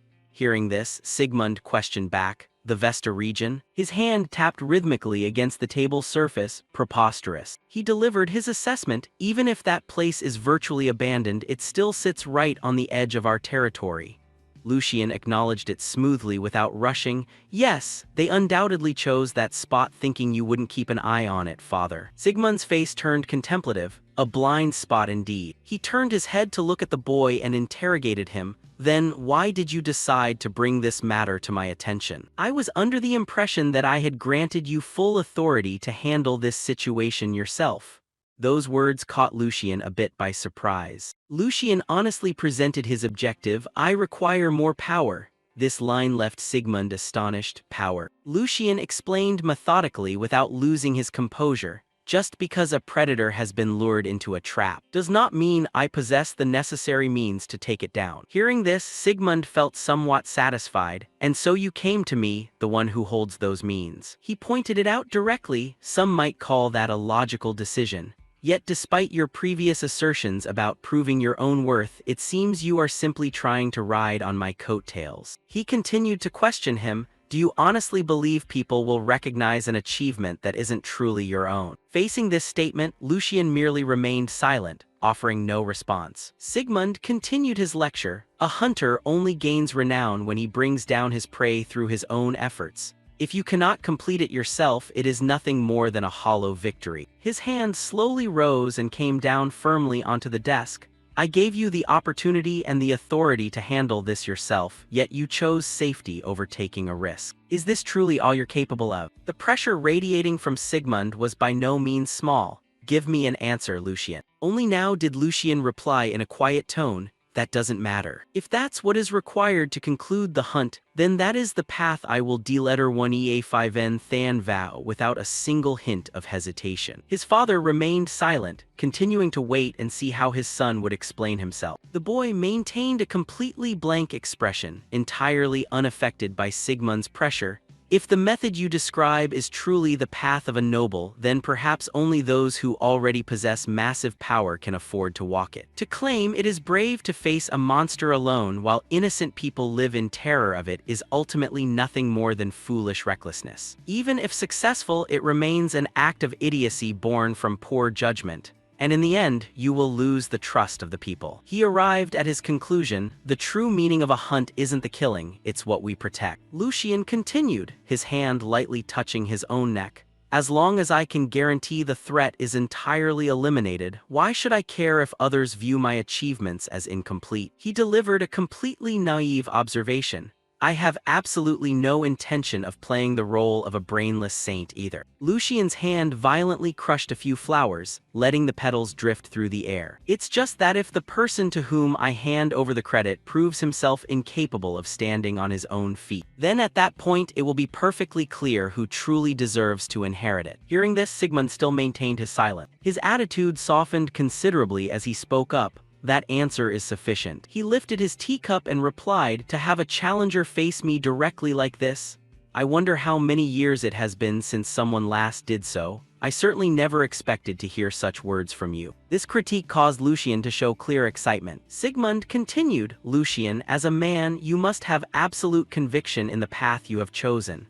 If you let a few words shake your resolve, you will never accomplish anything of substance. Hearing this, Lucian questioned back, was all of this just a test? Sigmund didn't hesitate to admit it. Correct. I wanted to see if you would shrink back when facing raw authority. He further explained, unless you are lost because you are still searching for your own truth. Otherwise, who would ever follow a leader who cannot even defend his own convictions? Every word has its purpose. Let alone becoming the head of the family, such a person wouldn't even deserve to be called a man. As Lucian listened, he thought to himself, I knew it all along. He was well aware that this assignment went beyond my current capabilities. He let out a sigh. Honestly, nothing in this world is ever simple. At least the discussion seemed to have ended peacefully. Lucian couldn't help but wonder, Father, what about the support for this campaign? Sigmund proposed a plan without missing a beat.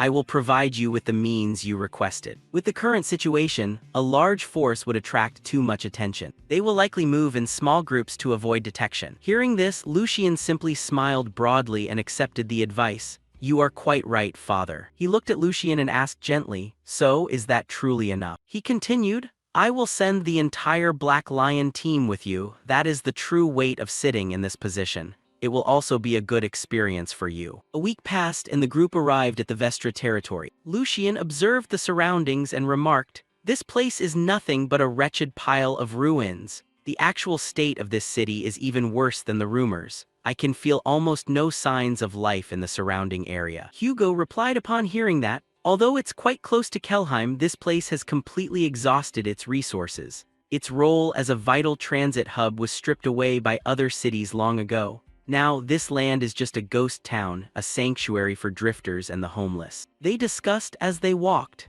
It is for that very reason that I chose to establish our base of operations here. At that moment, Hugo suddenly turned to Lucian and wondered, by the way, do you really not intend to tell me? How did you know every detail of my plan? Even Senior Han seems to have been completely in the dark about this. Lucian only gave a light smile. He continued to present his thoughts. I will have an answer for you when the time comes. For now, focus all your attention on the prey before us. Lucian crossed his arms and questioned, neither fast nor slow. You've set the trap carefully, right? Hugo nodded in response. Of course, young master, everything is ready. Inside the workshop, we have arranged everything to perfectly match the fake information we leaked to them.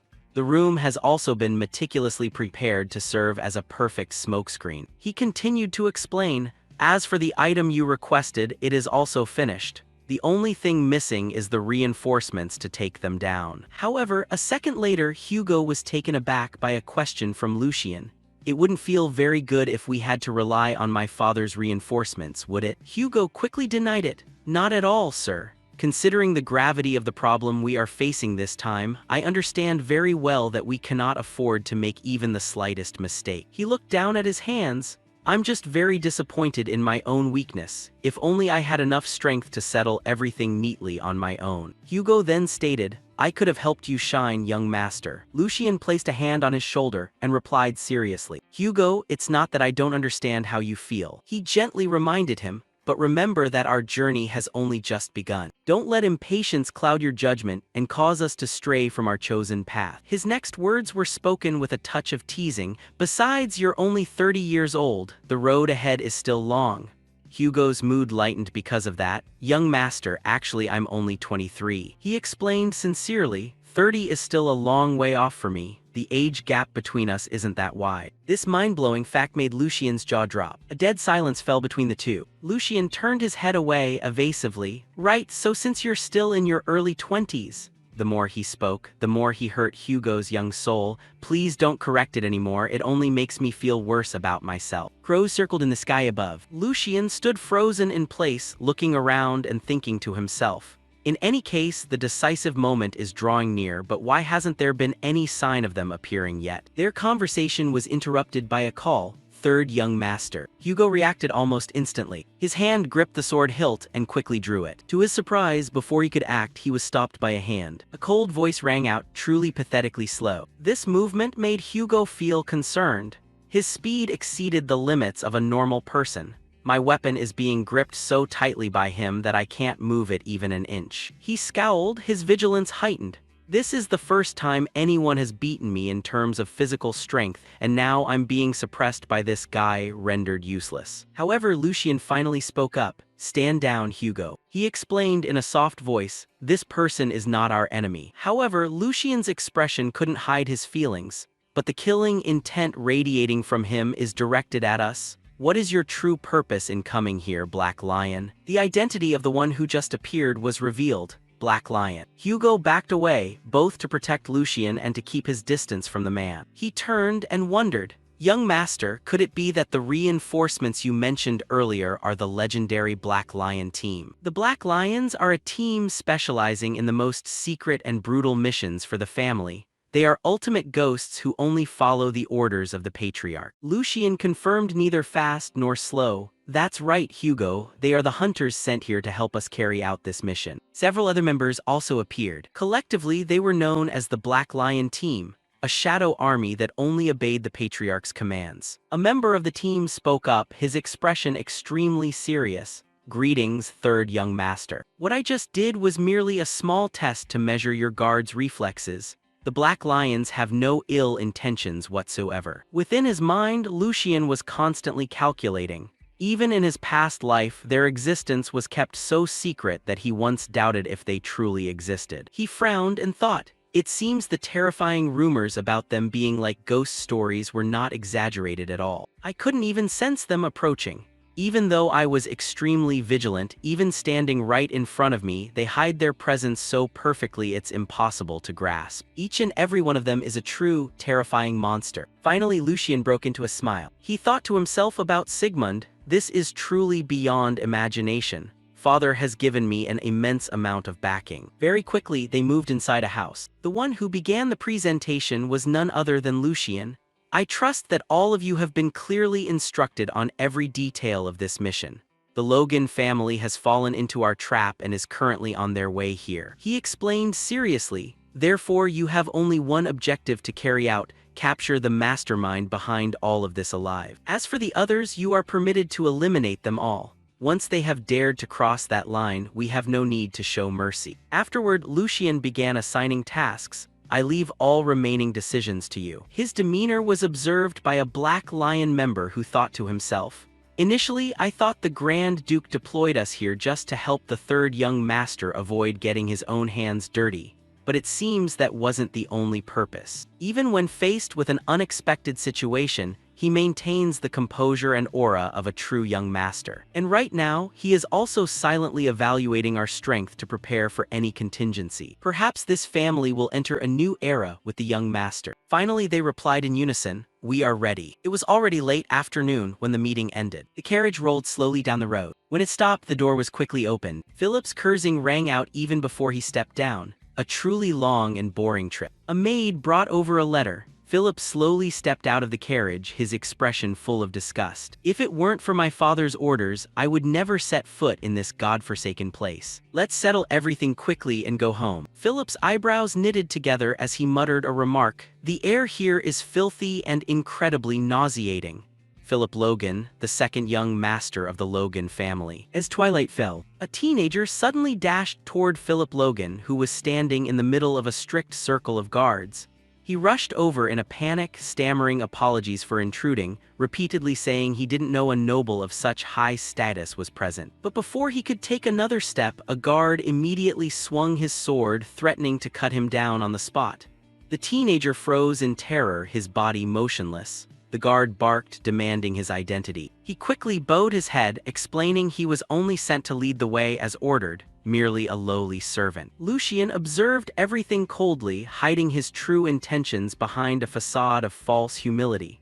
On the outside, he debased himself as worthless, but in his mind, he had already begun careful calculations. Philip Logan snorted arrogantly, ordering his subordinates to lower their swords. He clearly thought such a lowly person wasn't even worth talking to. Lucian bowed in thanks, but thought to himself, "This operation is worth much more than I imagined." Observing the group before him, Lucian's thoughts grew sharper. Their posture, aura, and composure even when entering hostile territory. Everything indicated they held extremely high status. The number of guards was small, but they were all elite. At the very least, they were well-trained knights. Lucian's eyes locked onto a guard who always stood close to Philip Logan.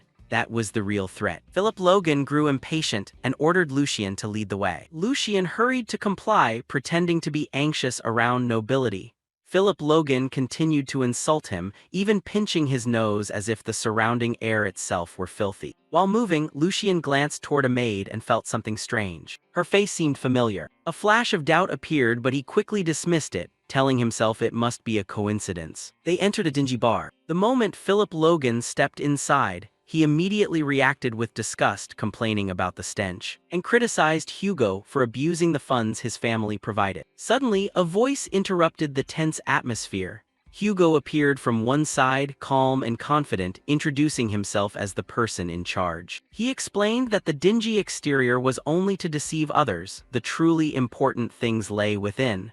His tone carried a hint of subtle defiance. Philip Logan asked directly, asserting his authority, "You dare show your face so boldly like this? It seems you don't have the guts to play tricks behind my back, do you?" Hearing this, Hugo laughed. "Haha, why would I ever give up the solid protection of the Logan family for a few measly coins?" Even though reports are sent regularly every month, the young master still didn't mind the long distance to come here. "It seems you are extremely impatient, aren't you? The item powerful enough to make all of Kelheim collapse completely. Then please, young master, enjoy it right now." The protagonist smiled inwardly at those words. This guy Hugo is truly a daring and cunning fellow, nonchalantly spitting out blatant lies without his face changing or showing any fear at all. Philip Logan was a bit fearful but tried to remain calm, warning that if he failed, there would be consequences. He then ordered Lucian to get the item. Lucian stepped forward, calm and precise. He approached Hugo, called out, and received a small green glass vial. Their eyes met for a fleeting moment, silently confirming the plan. He gripped the vial tightly. Without hesitation, Lucian turned and threw the glass vial straight toward Philip Logan's group. Philip's group became confused. The guards reacted extremely fast, but it was too late. A spear was hurled through the air in an attempt to intercept it. The moment of contact, the glass vial shattered. A blinding burst of blue light exploded. The entire room was instantly engulfed. Light flooded every corner, piercing the eyes and senses of everyone. Even from the outside, the building glowed brightly through the windows. The guards screamed in pain, clutching their eyes as their vision vanished completely. Panic spread as they lost all awareness of their surroundings. Philip Logan collapsed to his knees, both furious and panicked, screaming orders that no one followed. His voice echoed in the chaos, but not a single sound replied. At that moment, a faint voice tried to call him. A guard tried to reassure him, but before he could finish the sentence, a dark shadow swept past. A sharp blade slashed across his throat. Blood sprayed instantly, and his body slumped right in front of Philip Logan. The confusion quickly turned into absolute horror. While Philip Logan was still trying to understand what was happening, the truth unfolded around him. Shadows moved silently in the blinding light. Each guard was taken down without any resistance. The Black Lion soldiers executed them with extreme efficiency, taking full advantage of the moment of blindness. Nearby, the remains of the glass vial revealed the truth.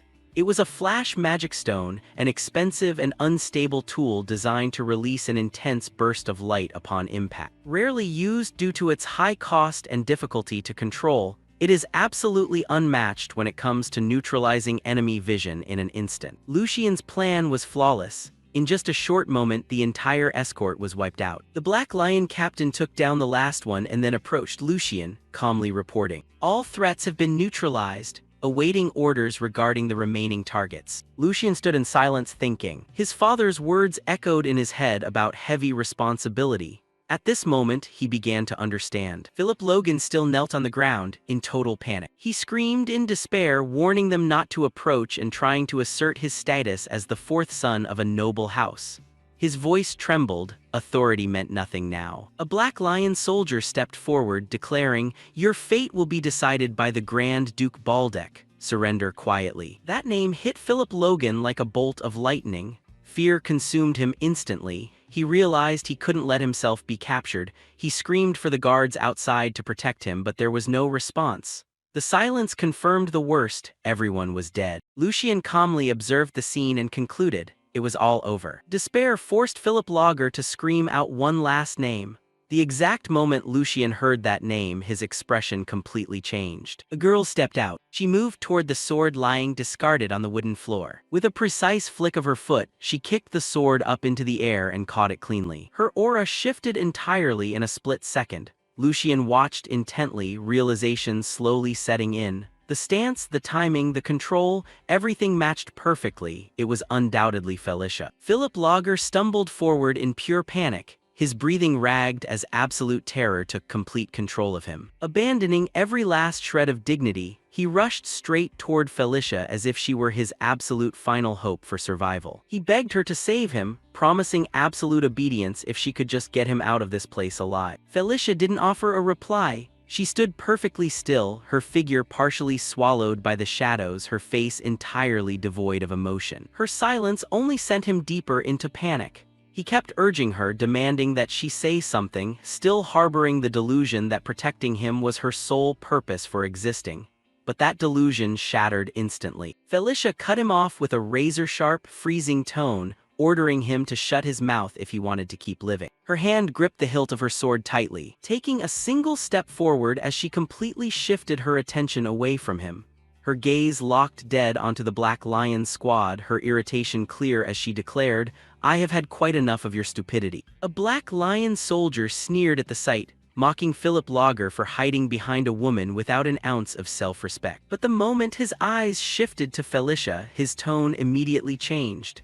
He acknowledged her resolve and offered what he called pity, warning her not to throw her life away so foolishly. Felicia didn't react. Her gaze remained calm, sharp, and entirely fearless. The soldier instantly understood that she had made her decision. He stamped his foot hard, bursting forward in an explosive sprint. Both moved simultaneously, their swords flashing out in a deadly collision. His blade slashed straight toward her face, moving so fast it could have concluded everything in a mere split second. But Felicia had read it all, the angle of the attack, the rhythm of his breathing, and the intent behind it. At the absolute final moment, she cleanly deflected the opponent's sword away from her own path. Using his own momentum to counterattack, she spun her body and leaped backward. The soldier froze for a fraction of a second. A spray of blood arced through the air. Felicia landed gracefully, already settled into a new stance. From a distance, Lucian closely analyzed every single detail. Her reaction speed almost reached the level of precognition, her movements bizarre and entirely unconstrained. A conclusion instantly manifested in his mind.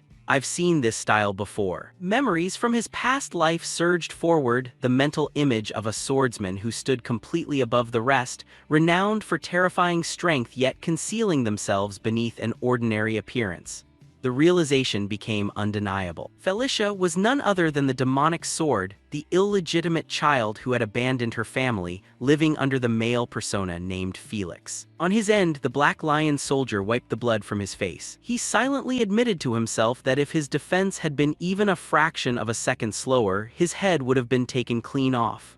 His arrogance vanished, replaced by an acknowledgement of her hidden strength. This time he was entirely serious. A surge of pinkish-black mana exploded from his body, blanketing the entire battlefield with a crushing weight. Felicia sensed it instantly. A bead of sweat rolled down her face as she evaluated the distance between them. This was an opponent whose raw strength far exceeded her current capabilities. No mistakes were permitted and there was no luck left to rely on. She focused even deeper, sensing another powerful swordsman stationed above, fully on par with the opponent right in front of her. And above all else was the Black Lion Captain, the absolute greatest threat. The conclusion was crystal clear. There was virtually zero chance of survival. Despite that, she didn't take a single step back. If this was to be her final stand, she would fight without an ounce of regret. The Black Lion members recognized that resolve as well. One showed clear awe that she remained completely unfazed.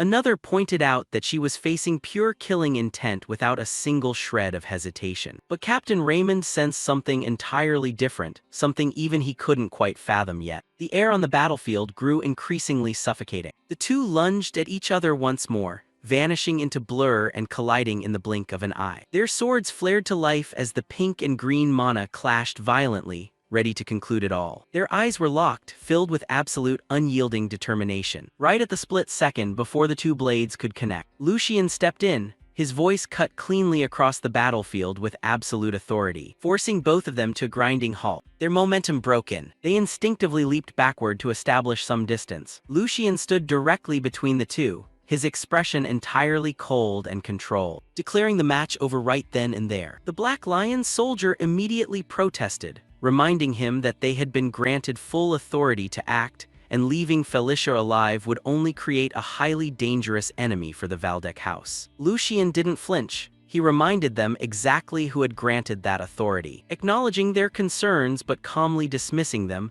Continuing to fight will only lead to someone's death. That outcome is entirely unnecessary. Behind him, Felicia froze for a moment. She finally realized his true identity, Lucian Valdec, the third young master of the Valdec family. Lucian stepped forward, his eyes looking straight at her. As the one controlling the situation, he decided to handle it his own way. He proposed a duel. If he lost, she could leave safely. If she lost, she had to surrender and lay down her sword. The atmosphere plunged into absolute silence. No one dared to utter a word. Lucian stood at the center, completely calm and collected, a faint smile playing at the corner of his mouth as if everything were progressing exactly according to plan. Felicia stood still, her brow slightly furrowed as genuine confusion showed.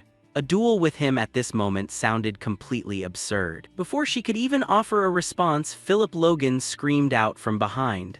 Still using others as a meat shield, his voice trembling with desperate panic, he barked at Felicia not to hesitate and to quickly accept the proposal. Absolute terror made him abandon all dignity, demanding that she prioritize his safety above all else. He even dragged up her past, mocking the hardships she had gone through, comparing her to her own mother to force her compliance through sheer humiliation. Felicia's hand clenched the hilt of her sword with white knuckles. For a split second his words caused her to hesitate slightly, but immediately after, everything shifted.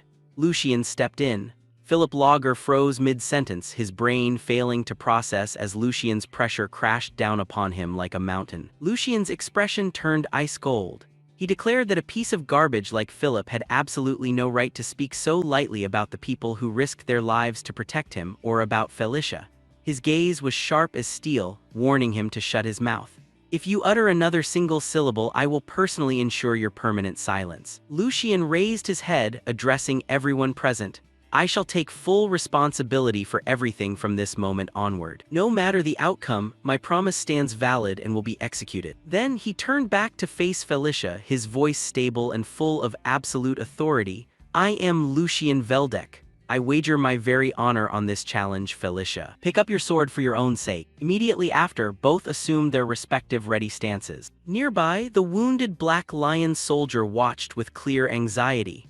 He turned to Captain Raymond, asking if they were truly going to just stand on the sidelines. He admitted that even though he had held back initially, Felicia hadn't just blocked his attack, she had actually managed to wound him. She clearly lacked any formal training, but her raw instincts, control, and judgment went far beyond expectations. He looked at Lucian, deeply concerned. With the young master's current level of strength, I'm afraid it's simply not enough to face her. He urged the captain to reconsider. Raymond remained perfectly calm. He acknowledged those concerns but refused to intervene. Instead, he revealed that when Lucien borrowed his sword earlier, the boy had described exactly what the soldier had just experienced. Felicia's talent, instincts, and Lucien understood his opponent entirely. Raymond turned back to face the battlefield, choosing to simply observe. Whatever Lucien was doing, it was all entirely calculated. The duel officially commenced as the sun dipped lower, casting elongated shadows across the ground that created a highly dramatic atmosphere. Felicia closely observed Lucien. He was entirely different from any nobleman she had ever encountered, disguising himself as a servant, investigating personally, and now standing right before her in a duel that seemed completely redundant. She couldn't read his true intentions, but she swiftly arrived at a definitive conclusion: he was no match for her. Even so, deep down in her heart, Felicia quietly acknowledged the opportunity Lucien was presenting. For someone like her, this moment held a highly specific meaning. She silently decided, if she accidentally injured him, she would accept the consequences and quietly vanish as if she had never existed. Lucien laid out his own terms. If he won, she had to follow him back to the Valdec house. There was no second option. Both moved into their stances at the exact same time. Felicia regulated her breathing, intending to conclude this swiftly without causing any unnecessary harm. In the very next instant, a vibrant surge of purple energy exploded around her body. With explosive speed, Felicia lunged forward, leaping into the air and unleashing a powerful spinning strike, aimed at overwhelming her opponent in a single blow. But the moment her blade crashed down, Lucien cleanly blocked it. The impact left Felicia frozen for a fraction of a second. Surprise was written all over her face as she was pushed backward, her offensive momentum completely shattered. She was forced to retreat to a safe distance, her mind a total mess. His breathing, his reaction speed, nothing indicated he should be able to keep up with her. It made absolutely no sense. Lucien didn't grant her any time to think. He pressed forward instantly, unleashing a relentless barrage of counters that forced Felicia completely onto the defensive. Blades clashed repeatedly as Lucien gradually took complete control of the match's tempo, forcing her back step by step. Inside Felicia's head, the confusion grew larger by the second. At that moment, Lucien mused to himself, analyzing what she couldn't possibly understand. She was already exhausted from the previous battle. Her mana was depleted, her body fatigued. Even though she was holding back, the gap between them at this moment was no longer tilted in her favor. More importantly, Lucien understood her. Her habits, her weak points, even the hidden flaws in her swordsmanship, he grasped them completely. Memories flooded back. That brief encounter in his past life had left a profound impression. They had learned from each other through combat, absorbing techniques directly from their opponent. Lucien's body remembered every single movement, every single pattern of hers. The intensity of the duel steadily mounted. The swords collided continuously until a sharp, distinct crack echoed out. One of the swords snapped in half. The broken shard flew into the air and both sides froze for a moment. The Black Lion soldiers were completely struck dumb with awe. Behind them, Philip trembled uncontrollably, utterly consumed by fear. Lucien stepped forward. Though he maintained complete internal composure, he knew very well that brief encounter in the past was enough. She had unintentionally shown him the way, and thanks to that, he had survived. The fact that he was standing here now was all because of her. The broken sword clattered onto the ground. Felicia looked down at the remnants of her weapon, her face frozen in absolute disbelief. Lucien raised his weapon, pointing it directly at her. With a cold and precise tone, he thought to himself, "This strike will repay a fraction of the debt I owe you from the past." Inside a quiet room, the knight and the duke stood conversing about Lucien. The duke's gaze was sharp as steel as he asked bluntly, "What kind of man is Lucien ultimately? Does he possess what it takes to shoulder the Valdec family in the future?" The knight responded without a single shred of hesitation. "The young master possesses an unyielding, unshakable willpower." The response caused the duke to flinch slightly. He admitted that his initial expectations had been much lower. He had merely hoped Lucien wouldn't fall behind, yet this report indicated something far beyond that. The knight carefully asked if he had overstated things. The duke explained clearly he had dispatched them for an important assignment, not because he had decided on the matter of succession. It was still far too early to judge Lucien's future. The knight immediately acknowledged his blunder. The Duke waved his hand casually. If the report isn't exaggerated, then there is no problem. He fell into contemplation for a moment, imagining exactly what Lucien had displayed to leave such a powerful impression. Upon finishing the letter, the Duke's expression softened slightly. He placed a hand on the knight's shoulder and said, "At least for tonight, I shall carve out some time to reward my son's efforts. It has been quite a long time since we last shared a drink. I happen to have just acquired a fine bottle of wine, the exact kind you've always preferred. Come, drink with me." The knight smiled but offered a warning. "My lord, you might actually come to regret this invitation. I'm afraid a single night won't be nearly enough to recount everything that transpired during the mission." The scene shifted to the following morning. Lucien was on his way back to Kelheim after completing his assignment in Vesta. He sat reflecting on the current state of affairs. Immediately following her match with him, Felicia had collapsed from pure exhaustion due to overexerting her mana. To allow her to recover, Lucien had sent her ahead to the nearest city along with the maids. As for that arrogant nobleman who refused to change until the bitter end, he forced him to personally dig graves for his own subordinates. Not merely as a punishment, he wanted him to comprehend the true weight of a life. Not long after, Lucien caught the sound of shouting and cursing coming from behind. The purple-haired man was struggling in the back, roaring in pure rage, cursing Hugo for his betrayal and swearing vengeance. He demanded to know if Hugo honestly believed he could survive after pulling a stunt like this. Then he redirected his fury toward Lucien, demanding to be treated in a manner befitting a prisoner of war. He emphasized that he was the son of the House of Logren, warning that this treatment could easily turn their two families into mortal enemies. Lucien simply kept stride, glancing back with clear irritation as he reminded him, "Do you have any idea where we're heading? Kelheim, the very heart of the Valdek house. Even your father wouldn't dare storm this place recklessly." The man instantly shut his mouth, sheer terror replacing his initial arrogance. The moment Lucien returned to the territory, the atmosphere exploded completely. The gathering crowd erupted into deafening cheers. People shouted at the top of their lungs that the third young master had returned after exposing the Logren family's crimes and capturing the culprit alive. The shouts echoed to the heavens, "The Lion of Valdek." Both Lucien and his group were taken aback by the massive scale of the welcome. Hugo looked around in total shock, completely unable to process what was happening. Lucien let out a faint laugh and explained. He had merely sent a letter requesting permission to expose the Logren family's operations, but it seemed the Duke had decided to offer his absolute, unreserved backing. "Accept this with pride. This is our very first major achievement." Hugo was still in a total daze as the reality slowly set in. And just like that, they moved slowly forward through the admiring gazes of the people. Inside the Valdek palace, the Duke stood watching from a distance, laughing as he remarked to the butler, "Am I getting old? Just because my son asked for a little something, I went ahead and organized a full triumphal parade like this." The butler smiled and shook his head. What the young master accomplished was entirely deserving of it. He analyzed further. Lucien's letter wasn't merely aimed at raising his own status. It was a calculated move. Publicly exposing the Logren house demonstrated that the Valdek family still held absolute control. At the same time, it sent a clear warning to the imperial court and rival factions.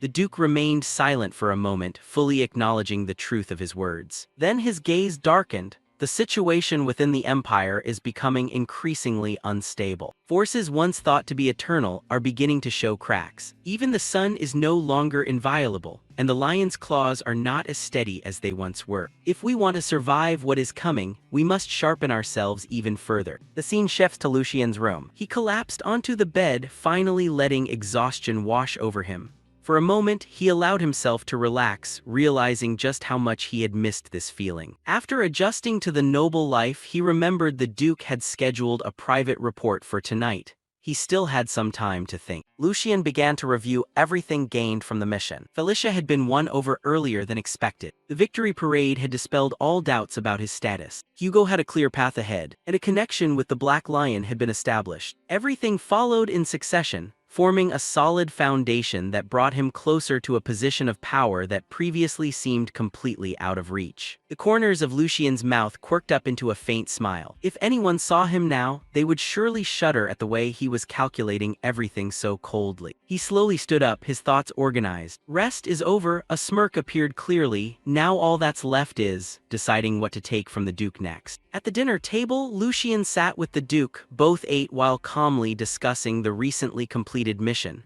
The Duke confirmed everything went as planned. The child Lucian captured had been verified as the Marquis's biological son, meaning they had solid evidence against the Logan family. For a first mission, Lucian had not only succeeded but brought back the most valuable result. Lucian smiled modestly, deflecting credit to thank the Duke for providing the Black Lion team a force strong enough to execute the mission perfectly. He shifted the subject to Philip Logan, nodding that a father would not sit idly by while his son was in danger. The Duke immediately denied it. Bernard Logan is not a man easily swayed by emotions. He acts only for profit. If sacrificing a son can protect the entire family, he will do it. Hearing that, Lucian felt a slight tension. He realized the situation was much more dangerous than it appeared. The Duke continued to drink his wine calmly, stating Lucian didn't need to worry about what would happen next. His role in this matter was over. Then the Duke asked directly what reward Lucian wanted. Lucian was slightly awkward but quickly regained his composure, starting to speak about Hugo and his importance in the mission. But before he could finish, the Duke refused immediately. Lucian was surprised. The Duke continued eating and calmly explained, "You want to ask for a knighthood for Hugo, don't you?" He admitted Hugo was useful but reminded him of an important truth. Hugo originally stood with the Logans. If things hadn't changed, he would still be loyal to them until the end.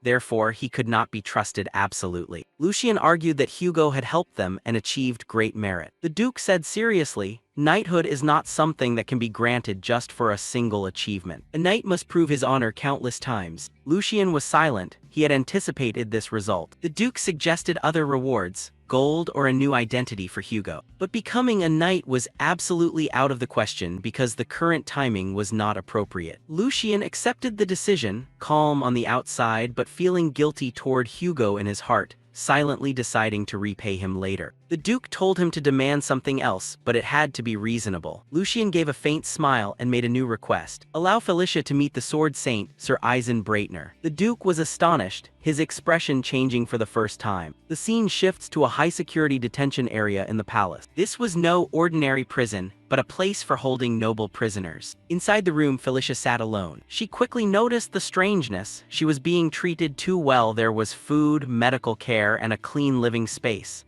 This was completely inconsistent with the status of a maid. She didn't understand why she was here or what they wanted from her. The food was placed before her, but she couldn't eat. Her mind was in total chaos. After a while, she looked up, trying to accept reality. At least she had escaped her old place. Compared to before, this place was much better. But her true emotions quickly surfaced. She thought to herself, "At least in the final moments of my life, I have escaped that living hell." She bowed her head, wishing for only one thing, to hold a sword again, even just once. Then she thought further. If possible, she wanted to duel Lucian one more time, but she quickly dismissed that thought as an impossibility. Just then the room door opened. Lucian entered. He had heard the doctor's report on her condition. Chaotic mana flow, a body weakened by lack of food and rest. He looked at her and asked, "Are you feeling better?" Then he leisurely followed up, "Are you ready to hold a sword again?" Felicia was shocked, not understanding his meaning. Lucian remained calm. "You can't stay here forever. You look quite comfortable in prison." As he spoke, he picked up a piece of bread from her plate and ate it naturally. "I didn't waste all that effort bringing you back here just to sit around doing nothing. I'll speak plainly, Felicia. Do you want your swordsmanship talent to bloom here? I have no intention of letting you remain a mediocre swordsman forever. I will recommend you to be a disciple of the Sword Saint." Felicia was stunned, then turned furious. She thought he was mocking her. She was a maid and a woman. Becoming a swordsman was already hard enough. Being a disciple of the Sword Saint was unthinkable. She knew her place and didn't believe him. Her anger faded, replaced by sadness. She bowed her head. Lucian understood the reason. He realized he had spoken a bit too fast. Despite carrying Logan blood, she had never been treated kindly. Because she was illegitimate and a woman, she was forbidden from learning the sword, receiving only abuse and rejection instead. That past was still shackling her thoughts. Lucian took a step back, giving her space. Think about it carefully and decide for yourself. As he turned to leave, he added, though I will be leaving soon, remember one thing. Never give up on the sword, because only when you hold a sword do you truly seem like yourself. Those words moved Felicia deeply. She stood up abruptly, tears welling as she called after him. Do I really have the right to choose that path? Can I live only for the sword, without being controlled by anyone? Lucian stopped, turned back to her and said, if that is what you truly desire, then it is your right. He reached out his hand and promised, I promise in my own name. At that moment, Lucian remembered his previous life. An image of sitting under a tree with a knight talking about dreams. Most people just wanted a normal life, but Felix was different. He said, if I had one wish, I would want to live only for the sword, without limits, without bonds. That alone would be enough to make life meaningful. Scene shifts to the training hall. The atmosphere in the training hall suddenly became stifling as Lucian led his group inside. But he stopped after just a few steps. Someone he completely did not expect was standing there, the Duke, his father, quietly observing everything. Surprise only flashed briefly across Lucian's face before he quickly regained his composure.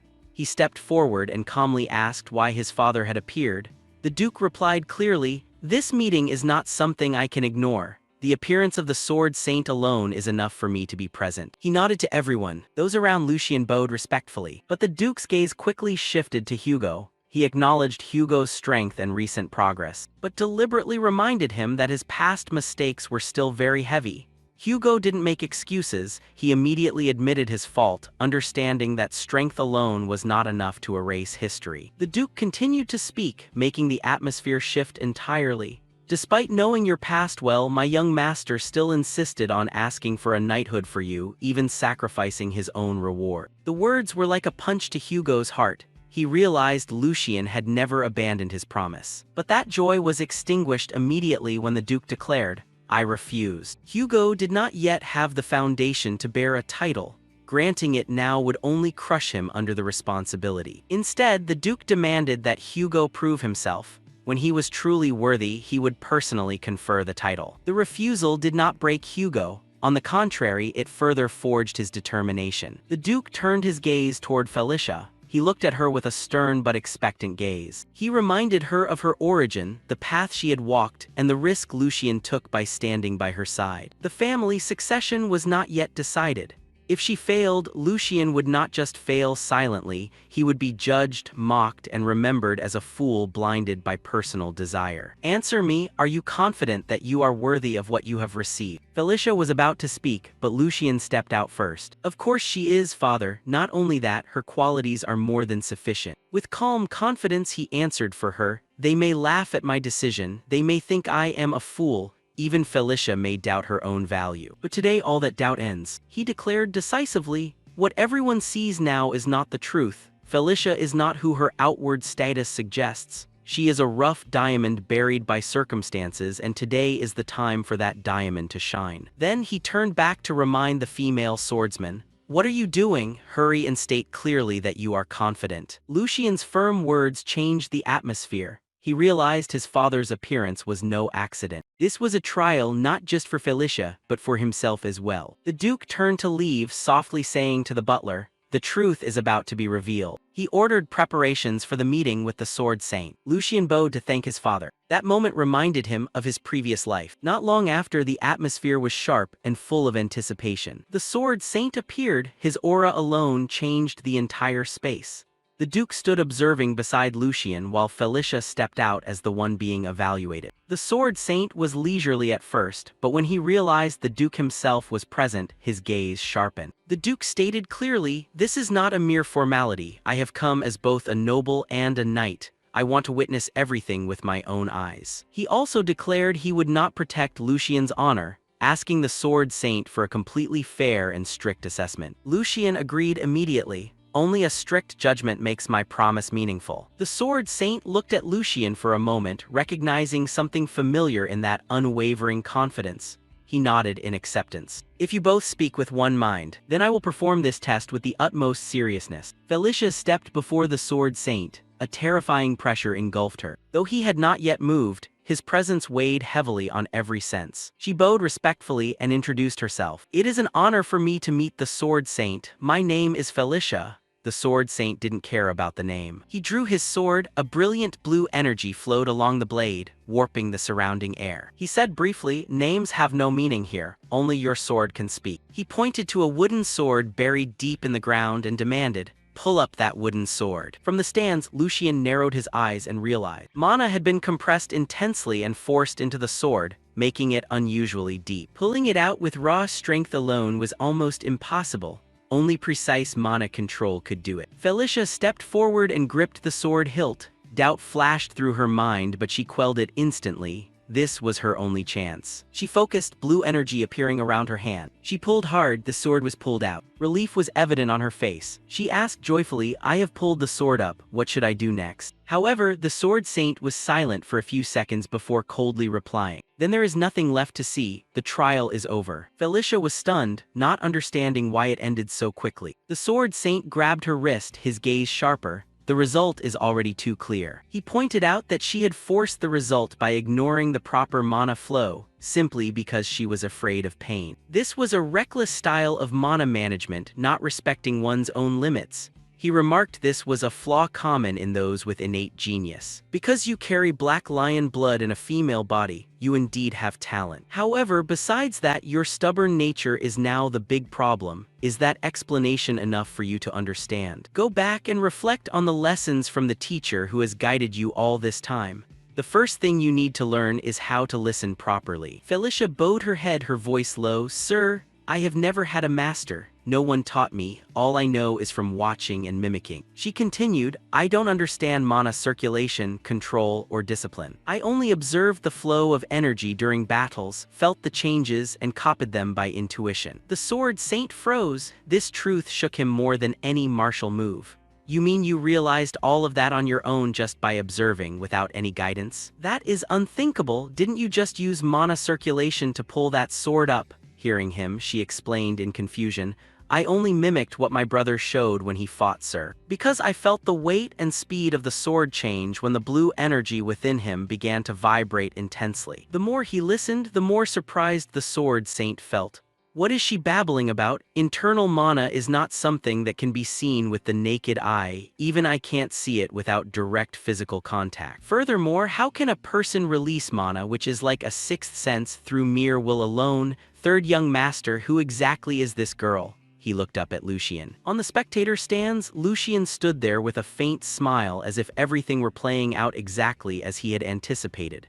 "Didn't I tell you, sir, about how I would bring you someone with truly astonishing potential? A genuine masterpiece of swordsmanship talent." Immediately following that, the official training session commenced. Felicia was the first to strike. She burst forward with terrifying speed, spinning with blinding swiftness around the sword saint. Her sharp eyes continuously searched for even the absolute smallest opening. Her movements were crisp, relentless, and filled with a sense of urgency and absolute determination. In stark contrast, the sword saint stood completely still at the center, perfectly calm and motionless, as if her entire offensive meant absolutely nothing to him. Then Felicia spotted a gap. Without hesitating for a single second, she lunged straight forward, throwing her entire strength into a strike aimed directly through that opening. But in the next instant, her attack was completely brought to a halt. The sword saint blocked the blow so effortlessly he didn't even bother to look at her. "Your technique is completely riddled with flaws," he stated coldly.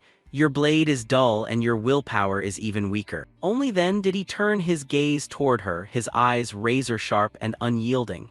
"Is this truly the absolute extent of your desperation?" Felicia grit her teeth fiercely, a wave of burning rage surging within her. No matter how many times she attacked, no matter how precisely she tried to strike, every single blow was cleanly blocked and neutralized with absolute ease. It felt as though he could read right through all of her movements before she even executed them. Inside Felicia's mind, only a sense of pure helplessness echoed.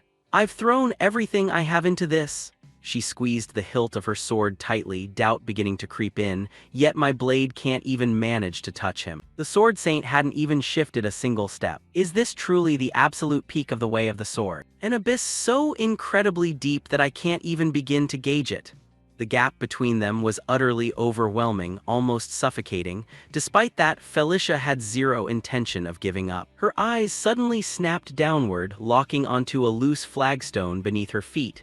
In that exact fraction of a second, a scheme instantly formed. Using it as a piece of bait, she kicked the stone upward to create a distraction, simultaneously moving to launch an attack from behind. She directed her blade straight toward the loose slab, concentrating her entire raw power into the absolute tip of her sword. The force of the impact caused the stone fragment to fly forward like a rocket, heading straight toward the sword saint who stood towering right there. Those rapid, erratic movements were born entirely out of pure instinct rather than any orthodox doctrine.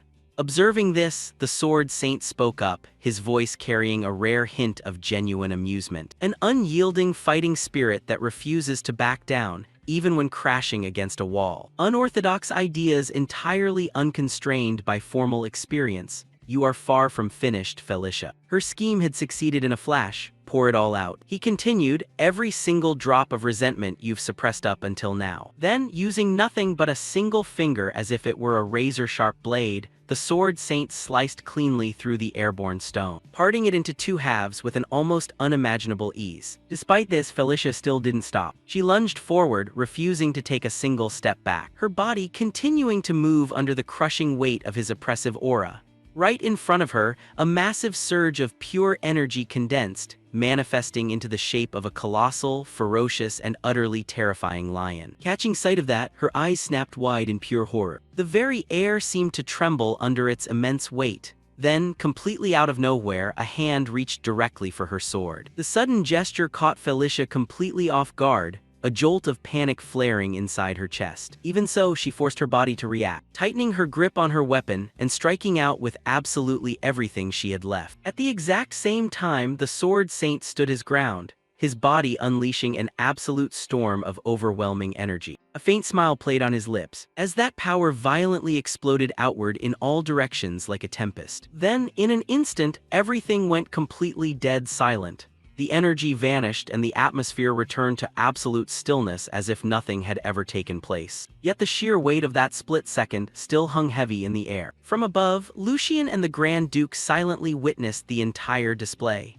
After a moment of silence, the Grand Duke spoke up, his tone even but carrying a profound weight. Lucian, do you know what truly makes a swordsman reliable? He didn't wait for a response, continuing on his own.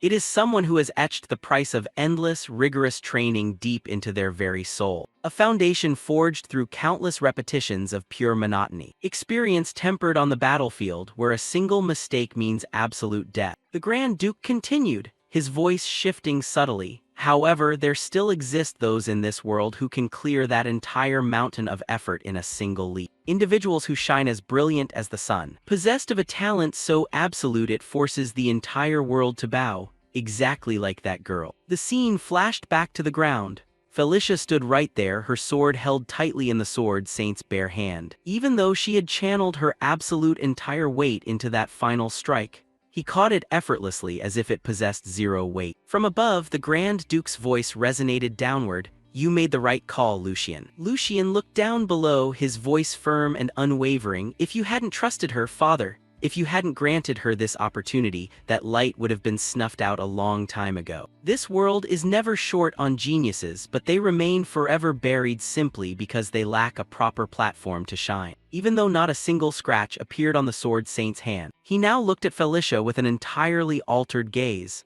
That steady, fiercely determined look. You were born for the way of the sword. No matter how many trials you face, you will always be able to see the path of the sword stretching out into infinity, defying all conventional logic. He loosened his grip and looked at her. State your name to me once more. His tone was no longer cold but carried a heavy sense of genuine recognition. Today, you have proven your courage through the sword. From this moment onward, no one is permitted to question your name. Speak it with absolute pride. Felicia froze for a second, then lowered her voice while maintaining her fierce resolve. My name is Felicia. She continued, I bear no surname from my mother's side, and the House of Marquis Logan refused to grant me theirs either. Felicia is the only name I possess. The sword saint nodded as if everything had clicked into place. I see, so that's how it is. He looked at her with an admiring gaze. You held your ground exceptionally well. Then, with an unshakable tone, he declared, Felicia Breitner, from this day forward that shall be your name. Felicia's eyes widened in sheer astonishment. I shall take you in as my adopted daughter. I will teach you absolutely everything, from swordsmanship to noble etiquette. It will be incredibly grueling, not a single moment will be easy. Are you prepared? Without a single shred of hesitation, Felicia dropped to her knees before him. The sword saint placed his hand upon her shoulder, his voice dropping into a rare tone of absolute sincerity. Felicia, I am a stubborn old man. I judged your character far too hastily and spoke altogether too lightly. There will be days when my rigid pride and convictions clash violently with your free spirit. When that time comes, will you dare to convince me with your sword? He let out a faint smile. I too shall endeavor to accept your sincerity through the blade. The paths we've walked up until now are completely different, but both of our hearts point toward the way of the sword. Therefore, from this very second onward, let us walk this path together. Felicia Breitner. Rumors always originate from those who are closest. Inside an unfamiliar cellar, a person dressed in black and white handed a letter to another individual, instructing them strictly, deliver this directly into the hands of the elders. The entire future of the Delito house rests on this, so ensure it is moved with absolute speed. The person across from him took the letter, asking curiously, "What exactly do you mean by that, my lord?" The mysterious figure explained, I just caught wind that the Sword Saint has officially taken in a disciple.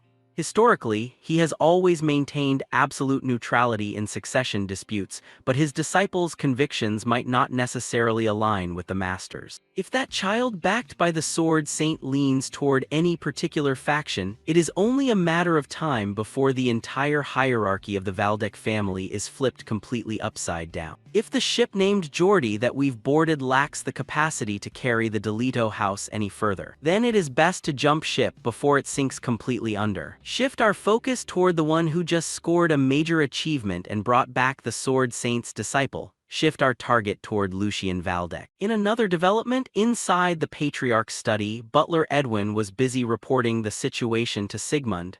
Exactly as you anticipated, sir. Not only the elders but even the external relatives of the young masters are continuously sending letters expressing deep concern. My side has already deployed measures to handle it, but they will undoubtedly refuse to sit idly by and watch. Wouldn't it be far better if we made a move before things get any worse, sir? Regarding this proposition, the family head Sigmund mulled it over for a brief moment before turning back to reply. Once they desire to push their own child into the position of family head, they are fully prepared to employ any underhanded method, regardless of the cost. Even though those actions do nothing but ruin the children entirely. He clenched his fist tightly, as if suppressing a surge of pure rage, and delivered his command. Butler, gather every single child currently residing in the territory for a family dinner. If any of them feel unsatisfied, I simply need to grant them a fair opportunity. A real man must know how to carve open the doors of his own life with his own hands. And if they bear the blood of the Valdec house in their veins, they must prove it through actual results. So we can see who truly inherits the fangs of the lion. Time flashed forward to the evening. Following Sigmund's summons, Lucien quickly made his appearance. A few servants who caught sight of his figure hurriedly bowed their heads in greeting. Good evening, young Master Lucien. Hearing this, Lucien flashed a bright smile and waved back. You're all working hard, don't mind me. Go on and continue with your duties. The staff whispered among themselves. Young Master Lucien truly looks like a mature man now. Regarding their incredibly rapid shift in attitude, the protagonist felt a hint of internal satisfaction. Not just at the separate annex where he resided, but even here at the main mansion where his father stayed. He never expected the servant's behavior to transform this fast. It proved that his status had elevated substantially. Previously, I thought just becoming a designated successor was already a massive success, but now I'm receiving treatment way beyond even that. Combined with the fact that Felicia has secured an audience with the Sword Saint, I can't even begin to fathom just how insanely powerful she's going to become in the future. Standing right before the dining room doors, Lucien tidied his outfit slightly and muttered to himself, all right, I need to start getting to work on my end as well. And just like that, the double doors were slowly pushed open. Inside the room, both Geordie and Joshua had already arrived ahead of time. Geordie's face was, naturally, an absolute picture of pure ugliness. This only served to make Lucien feel even more amused. Look at those faces. Exactly as expected, every single one of them looks completely miserable. A servant stepped forward to pull out a chair for Lucian. He slumped heavily into it with absolute comfort, being the first to speak up. It's been a long time since I've seen everyone gathered together like this. It's genuinely wonderful. It's a shame that we brothers rarely get a chance to meet up. Isn't that right, Brother Geordie? He asked with a bright smile. On his end, Geordie naturally deduced that Lucian was mocking him, so he delivered a freezing warning. You seem to be riding exceptionally high after those recent events, don't you? Do you honestly believe that luck is going to stay with you forever? Nothing has changed, so you'd best watch your damn mouth. Hearing this, Lucian not only showed zero fear but even let out a sharp clap of his hands. As expected, you're the one who cares about me the absolute most, big brother. How did you know that I've been feeling a bit overly thrilled lately? I completely understand where you're coming from, Brother Geordie. Even if your words are a bit harsh, I know it's entirely because you want what's best for me. Just like that mess at the training grounds where you bluntly ordered me out or whatever, displaying the exact demeanor of a true leader. And regarding that money Butler Jenny embezzled, you not only covered the compensation but even granted her an exceptionally handsome payout to leave. How could I possibly fail to grasp your absolute kindness, brother? He spoke with an incredibly emotional face, looking thoroughly grateful to his older brother. Then, as if suddenly remembering something, Lucian snapped his fingers. Ah, speaking of which, is Jenny doing all right? After all, I showed mercy that time and didn't have her handled. Over here, Geordie looked completely incapable of keeping his exploding rage under wraps any longer. He grit his teeth. Lucian, you dare. Witnessing this, the fourth young master, Joshua, also felt a surge of deep anxiety. If his second brother was just going to let himself be dragged by the nose this helplessly, it was honestly better to just shut up. He's literally just acting as a stepping stone for Lucian to show off. I can't just sit idly by like this. With that thought, Joshua slammed his hand on the table and yelled, Brother Lucian, you are crossing the line. Second brother only wanted to remind you to show restraint so you don't commit any blunders. Is it really necessary for you to use that sarcastic tone? How dare you speak to Brother Geordie in that manner, huh? Apologize to him right this instant. Upon delivering those words, Joshua felt a hint of satisfaction with his intervention. I'm just trying to de-escalate the tension. Unfortunately for him, Lucian's attitude toward him was entirely different. He let out a sharp tusk. Wow, you really can't be nice to you people, can you? If I knew, I should have chatted with you a bit more physically that day. Look at you, you haven't learned your lesson one bit. Can't you read the damn room? Just because you're the youngest, I let things slide. So now you think you can just climb up and sit right on top of my head? Do you want me to give you a real taste of terror or what? The protagonist spoke with the exact demeanor of a common street thug. This sheer shift in attitude struck absolute panic straight into the fourth young master, Joshua. Fortunately, at that exact moment, the doors pushed open yet again. The low, resonant voice of the family head, Sigmund, echoed through the space. It seems you boys possess far too much energy to keep under control. Catching sight of their father's arrival, the three quickly scrambled to their feet, greeting him. Good evening, father. Sigmund remained standing with a stern, imposing presence, casting a cold gaze across his sons as he continued. Even during a rare family dinner like this, you still have the mind to raise your voices at one another. Very well, that aggressive spirit is exactly what is required, because I plan to dispatch every single one of you straight onto the battlefield anyway. This sudden piece of information left absolutely everyone staring back with wide, astonished eyes.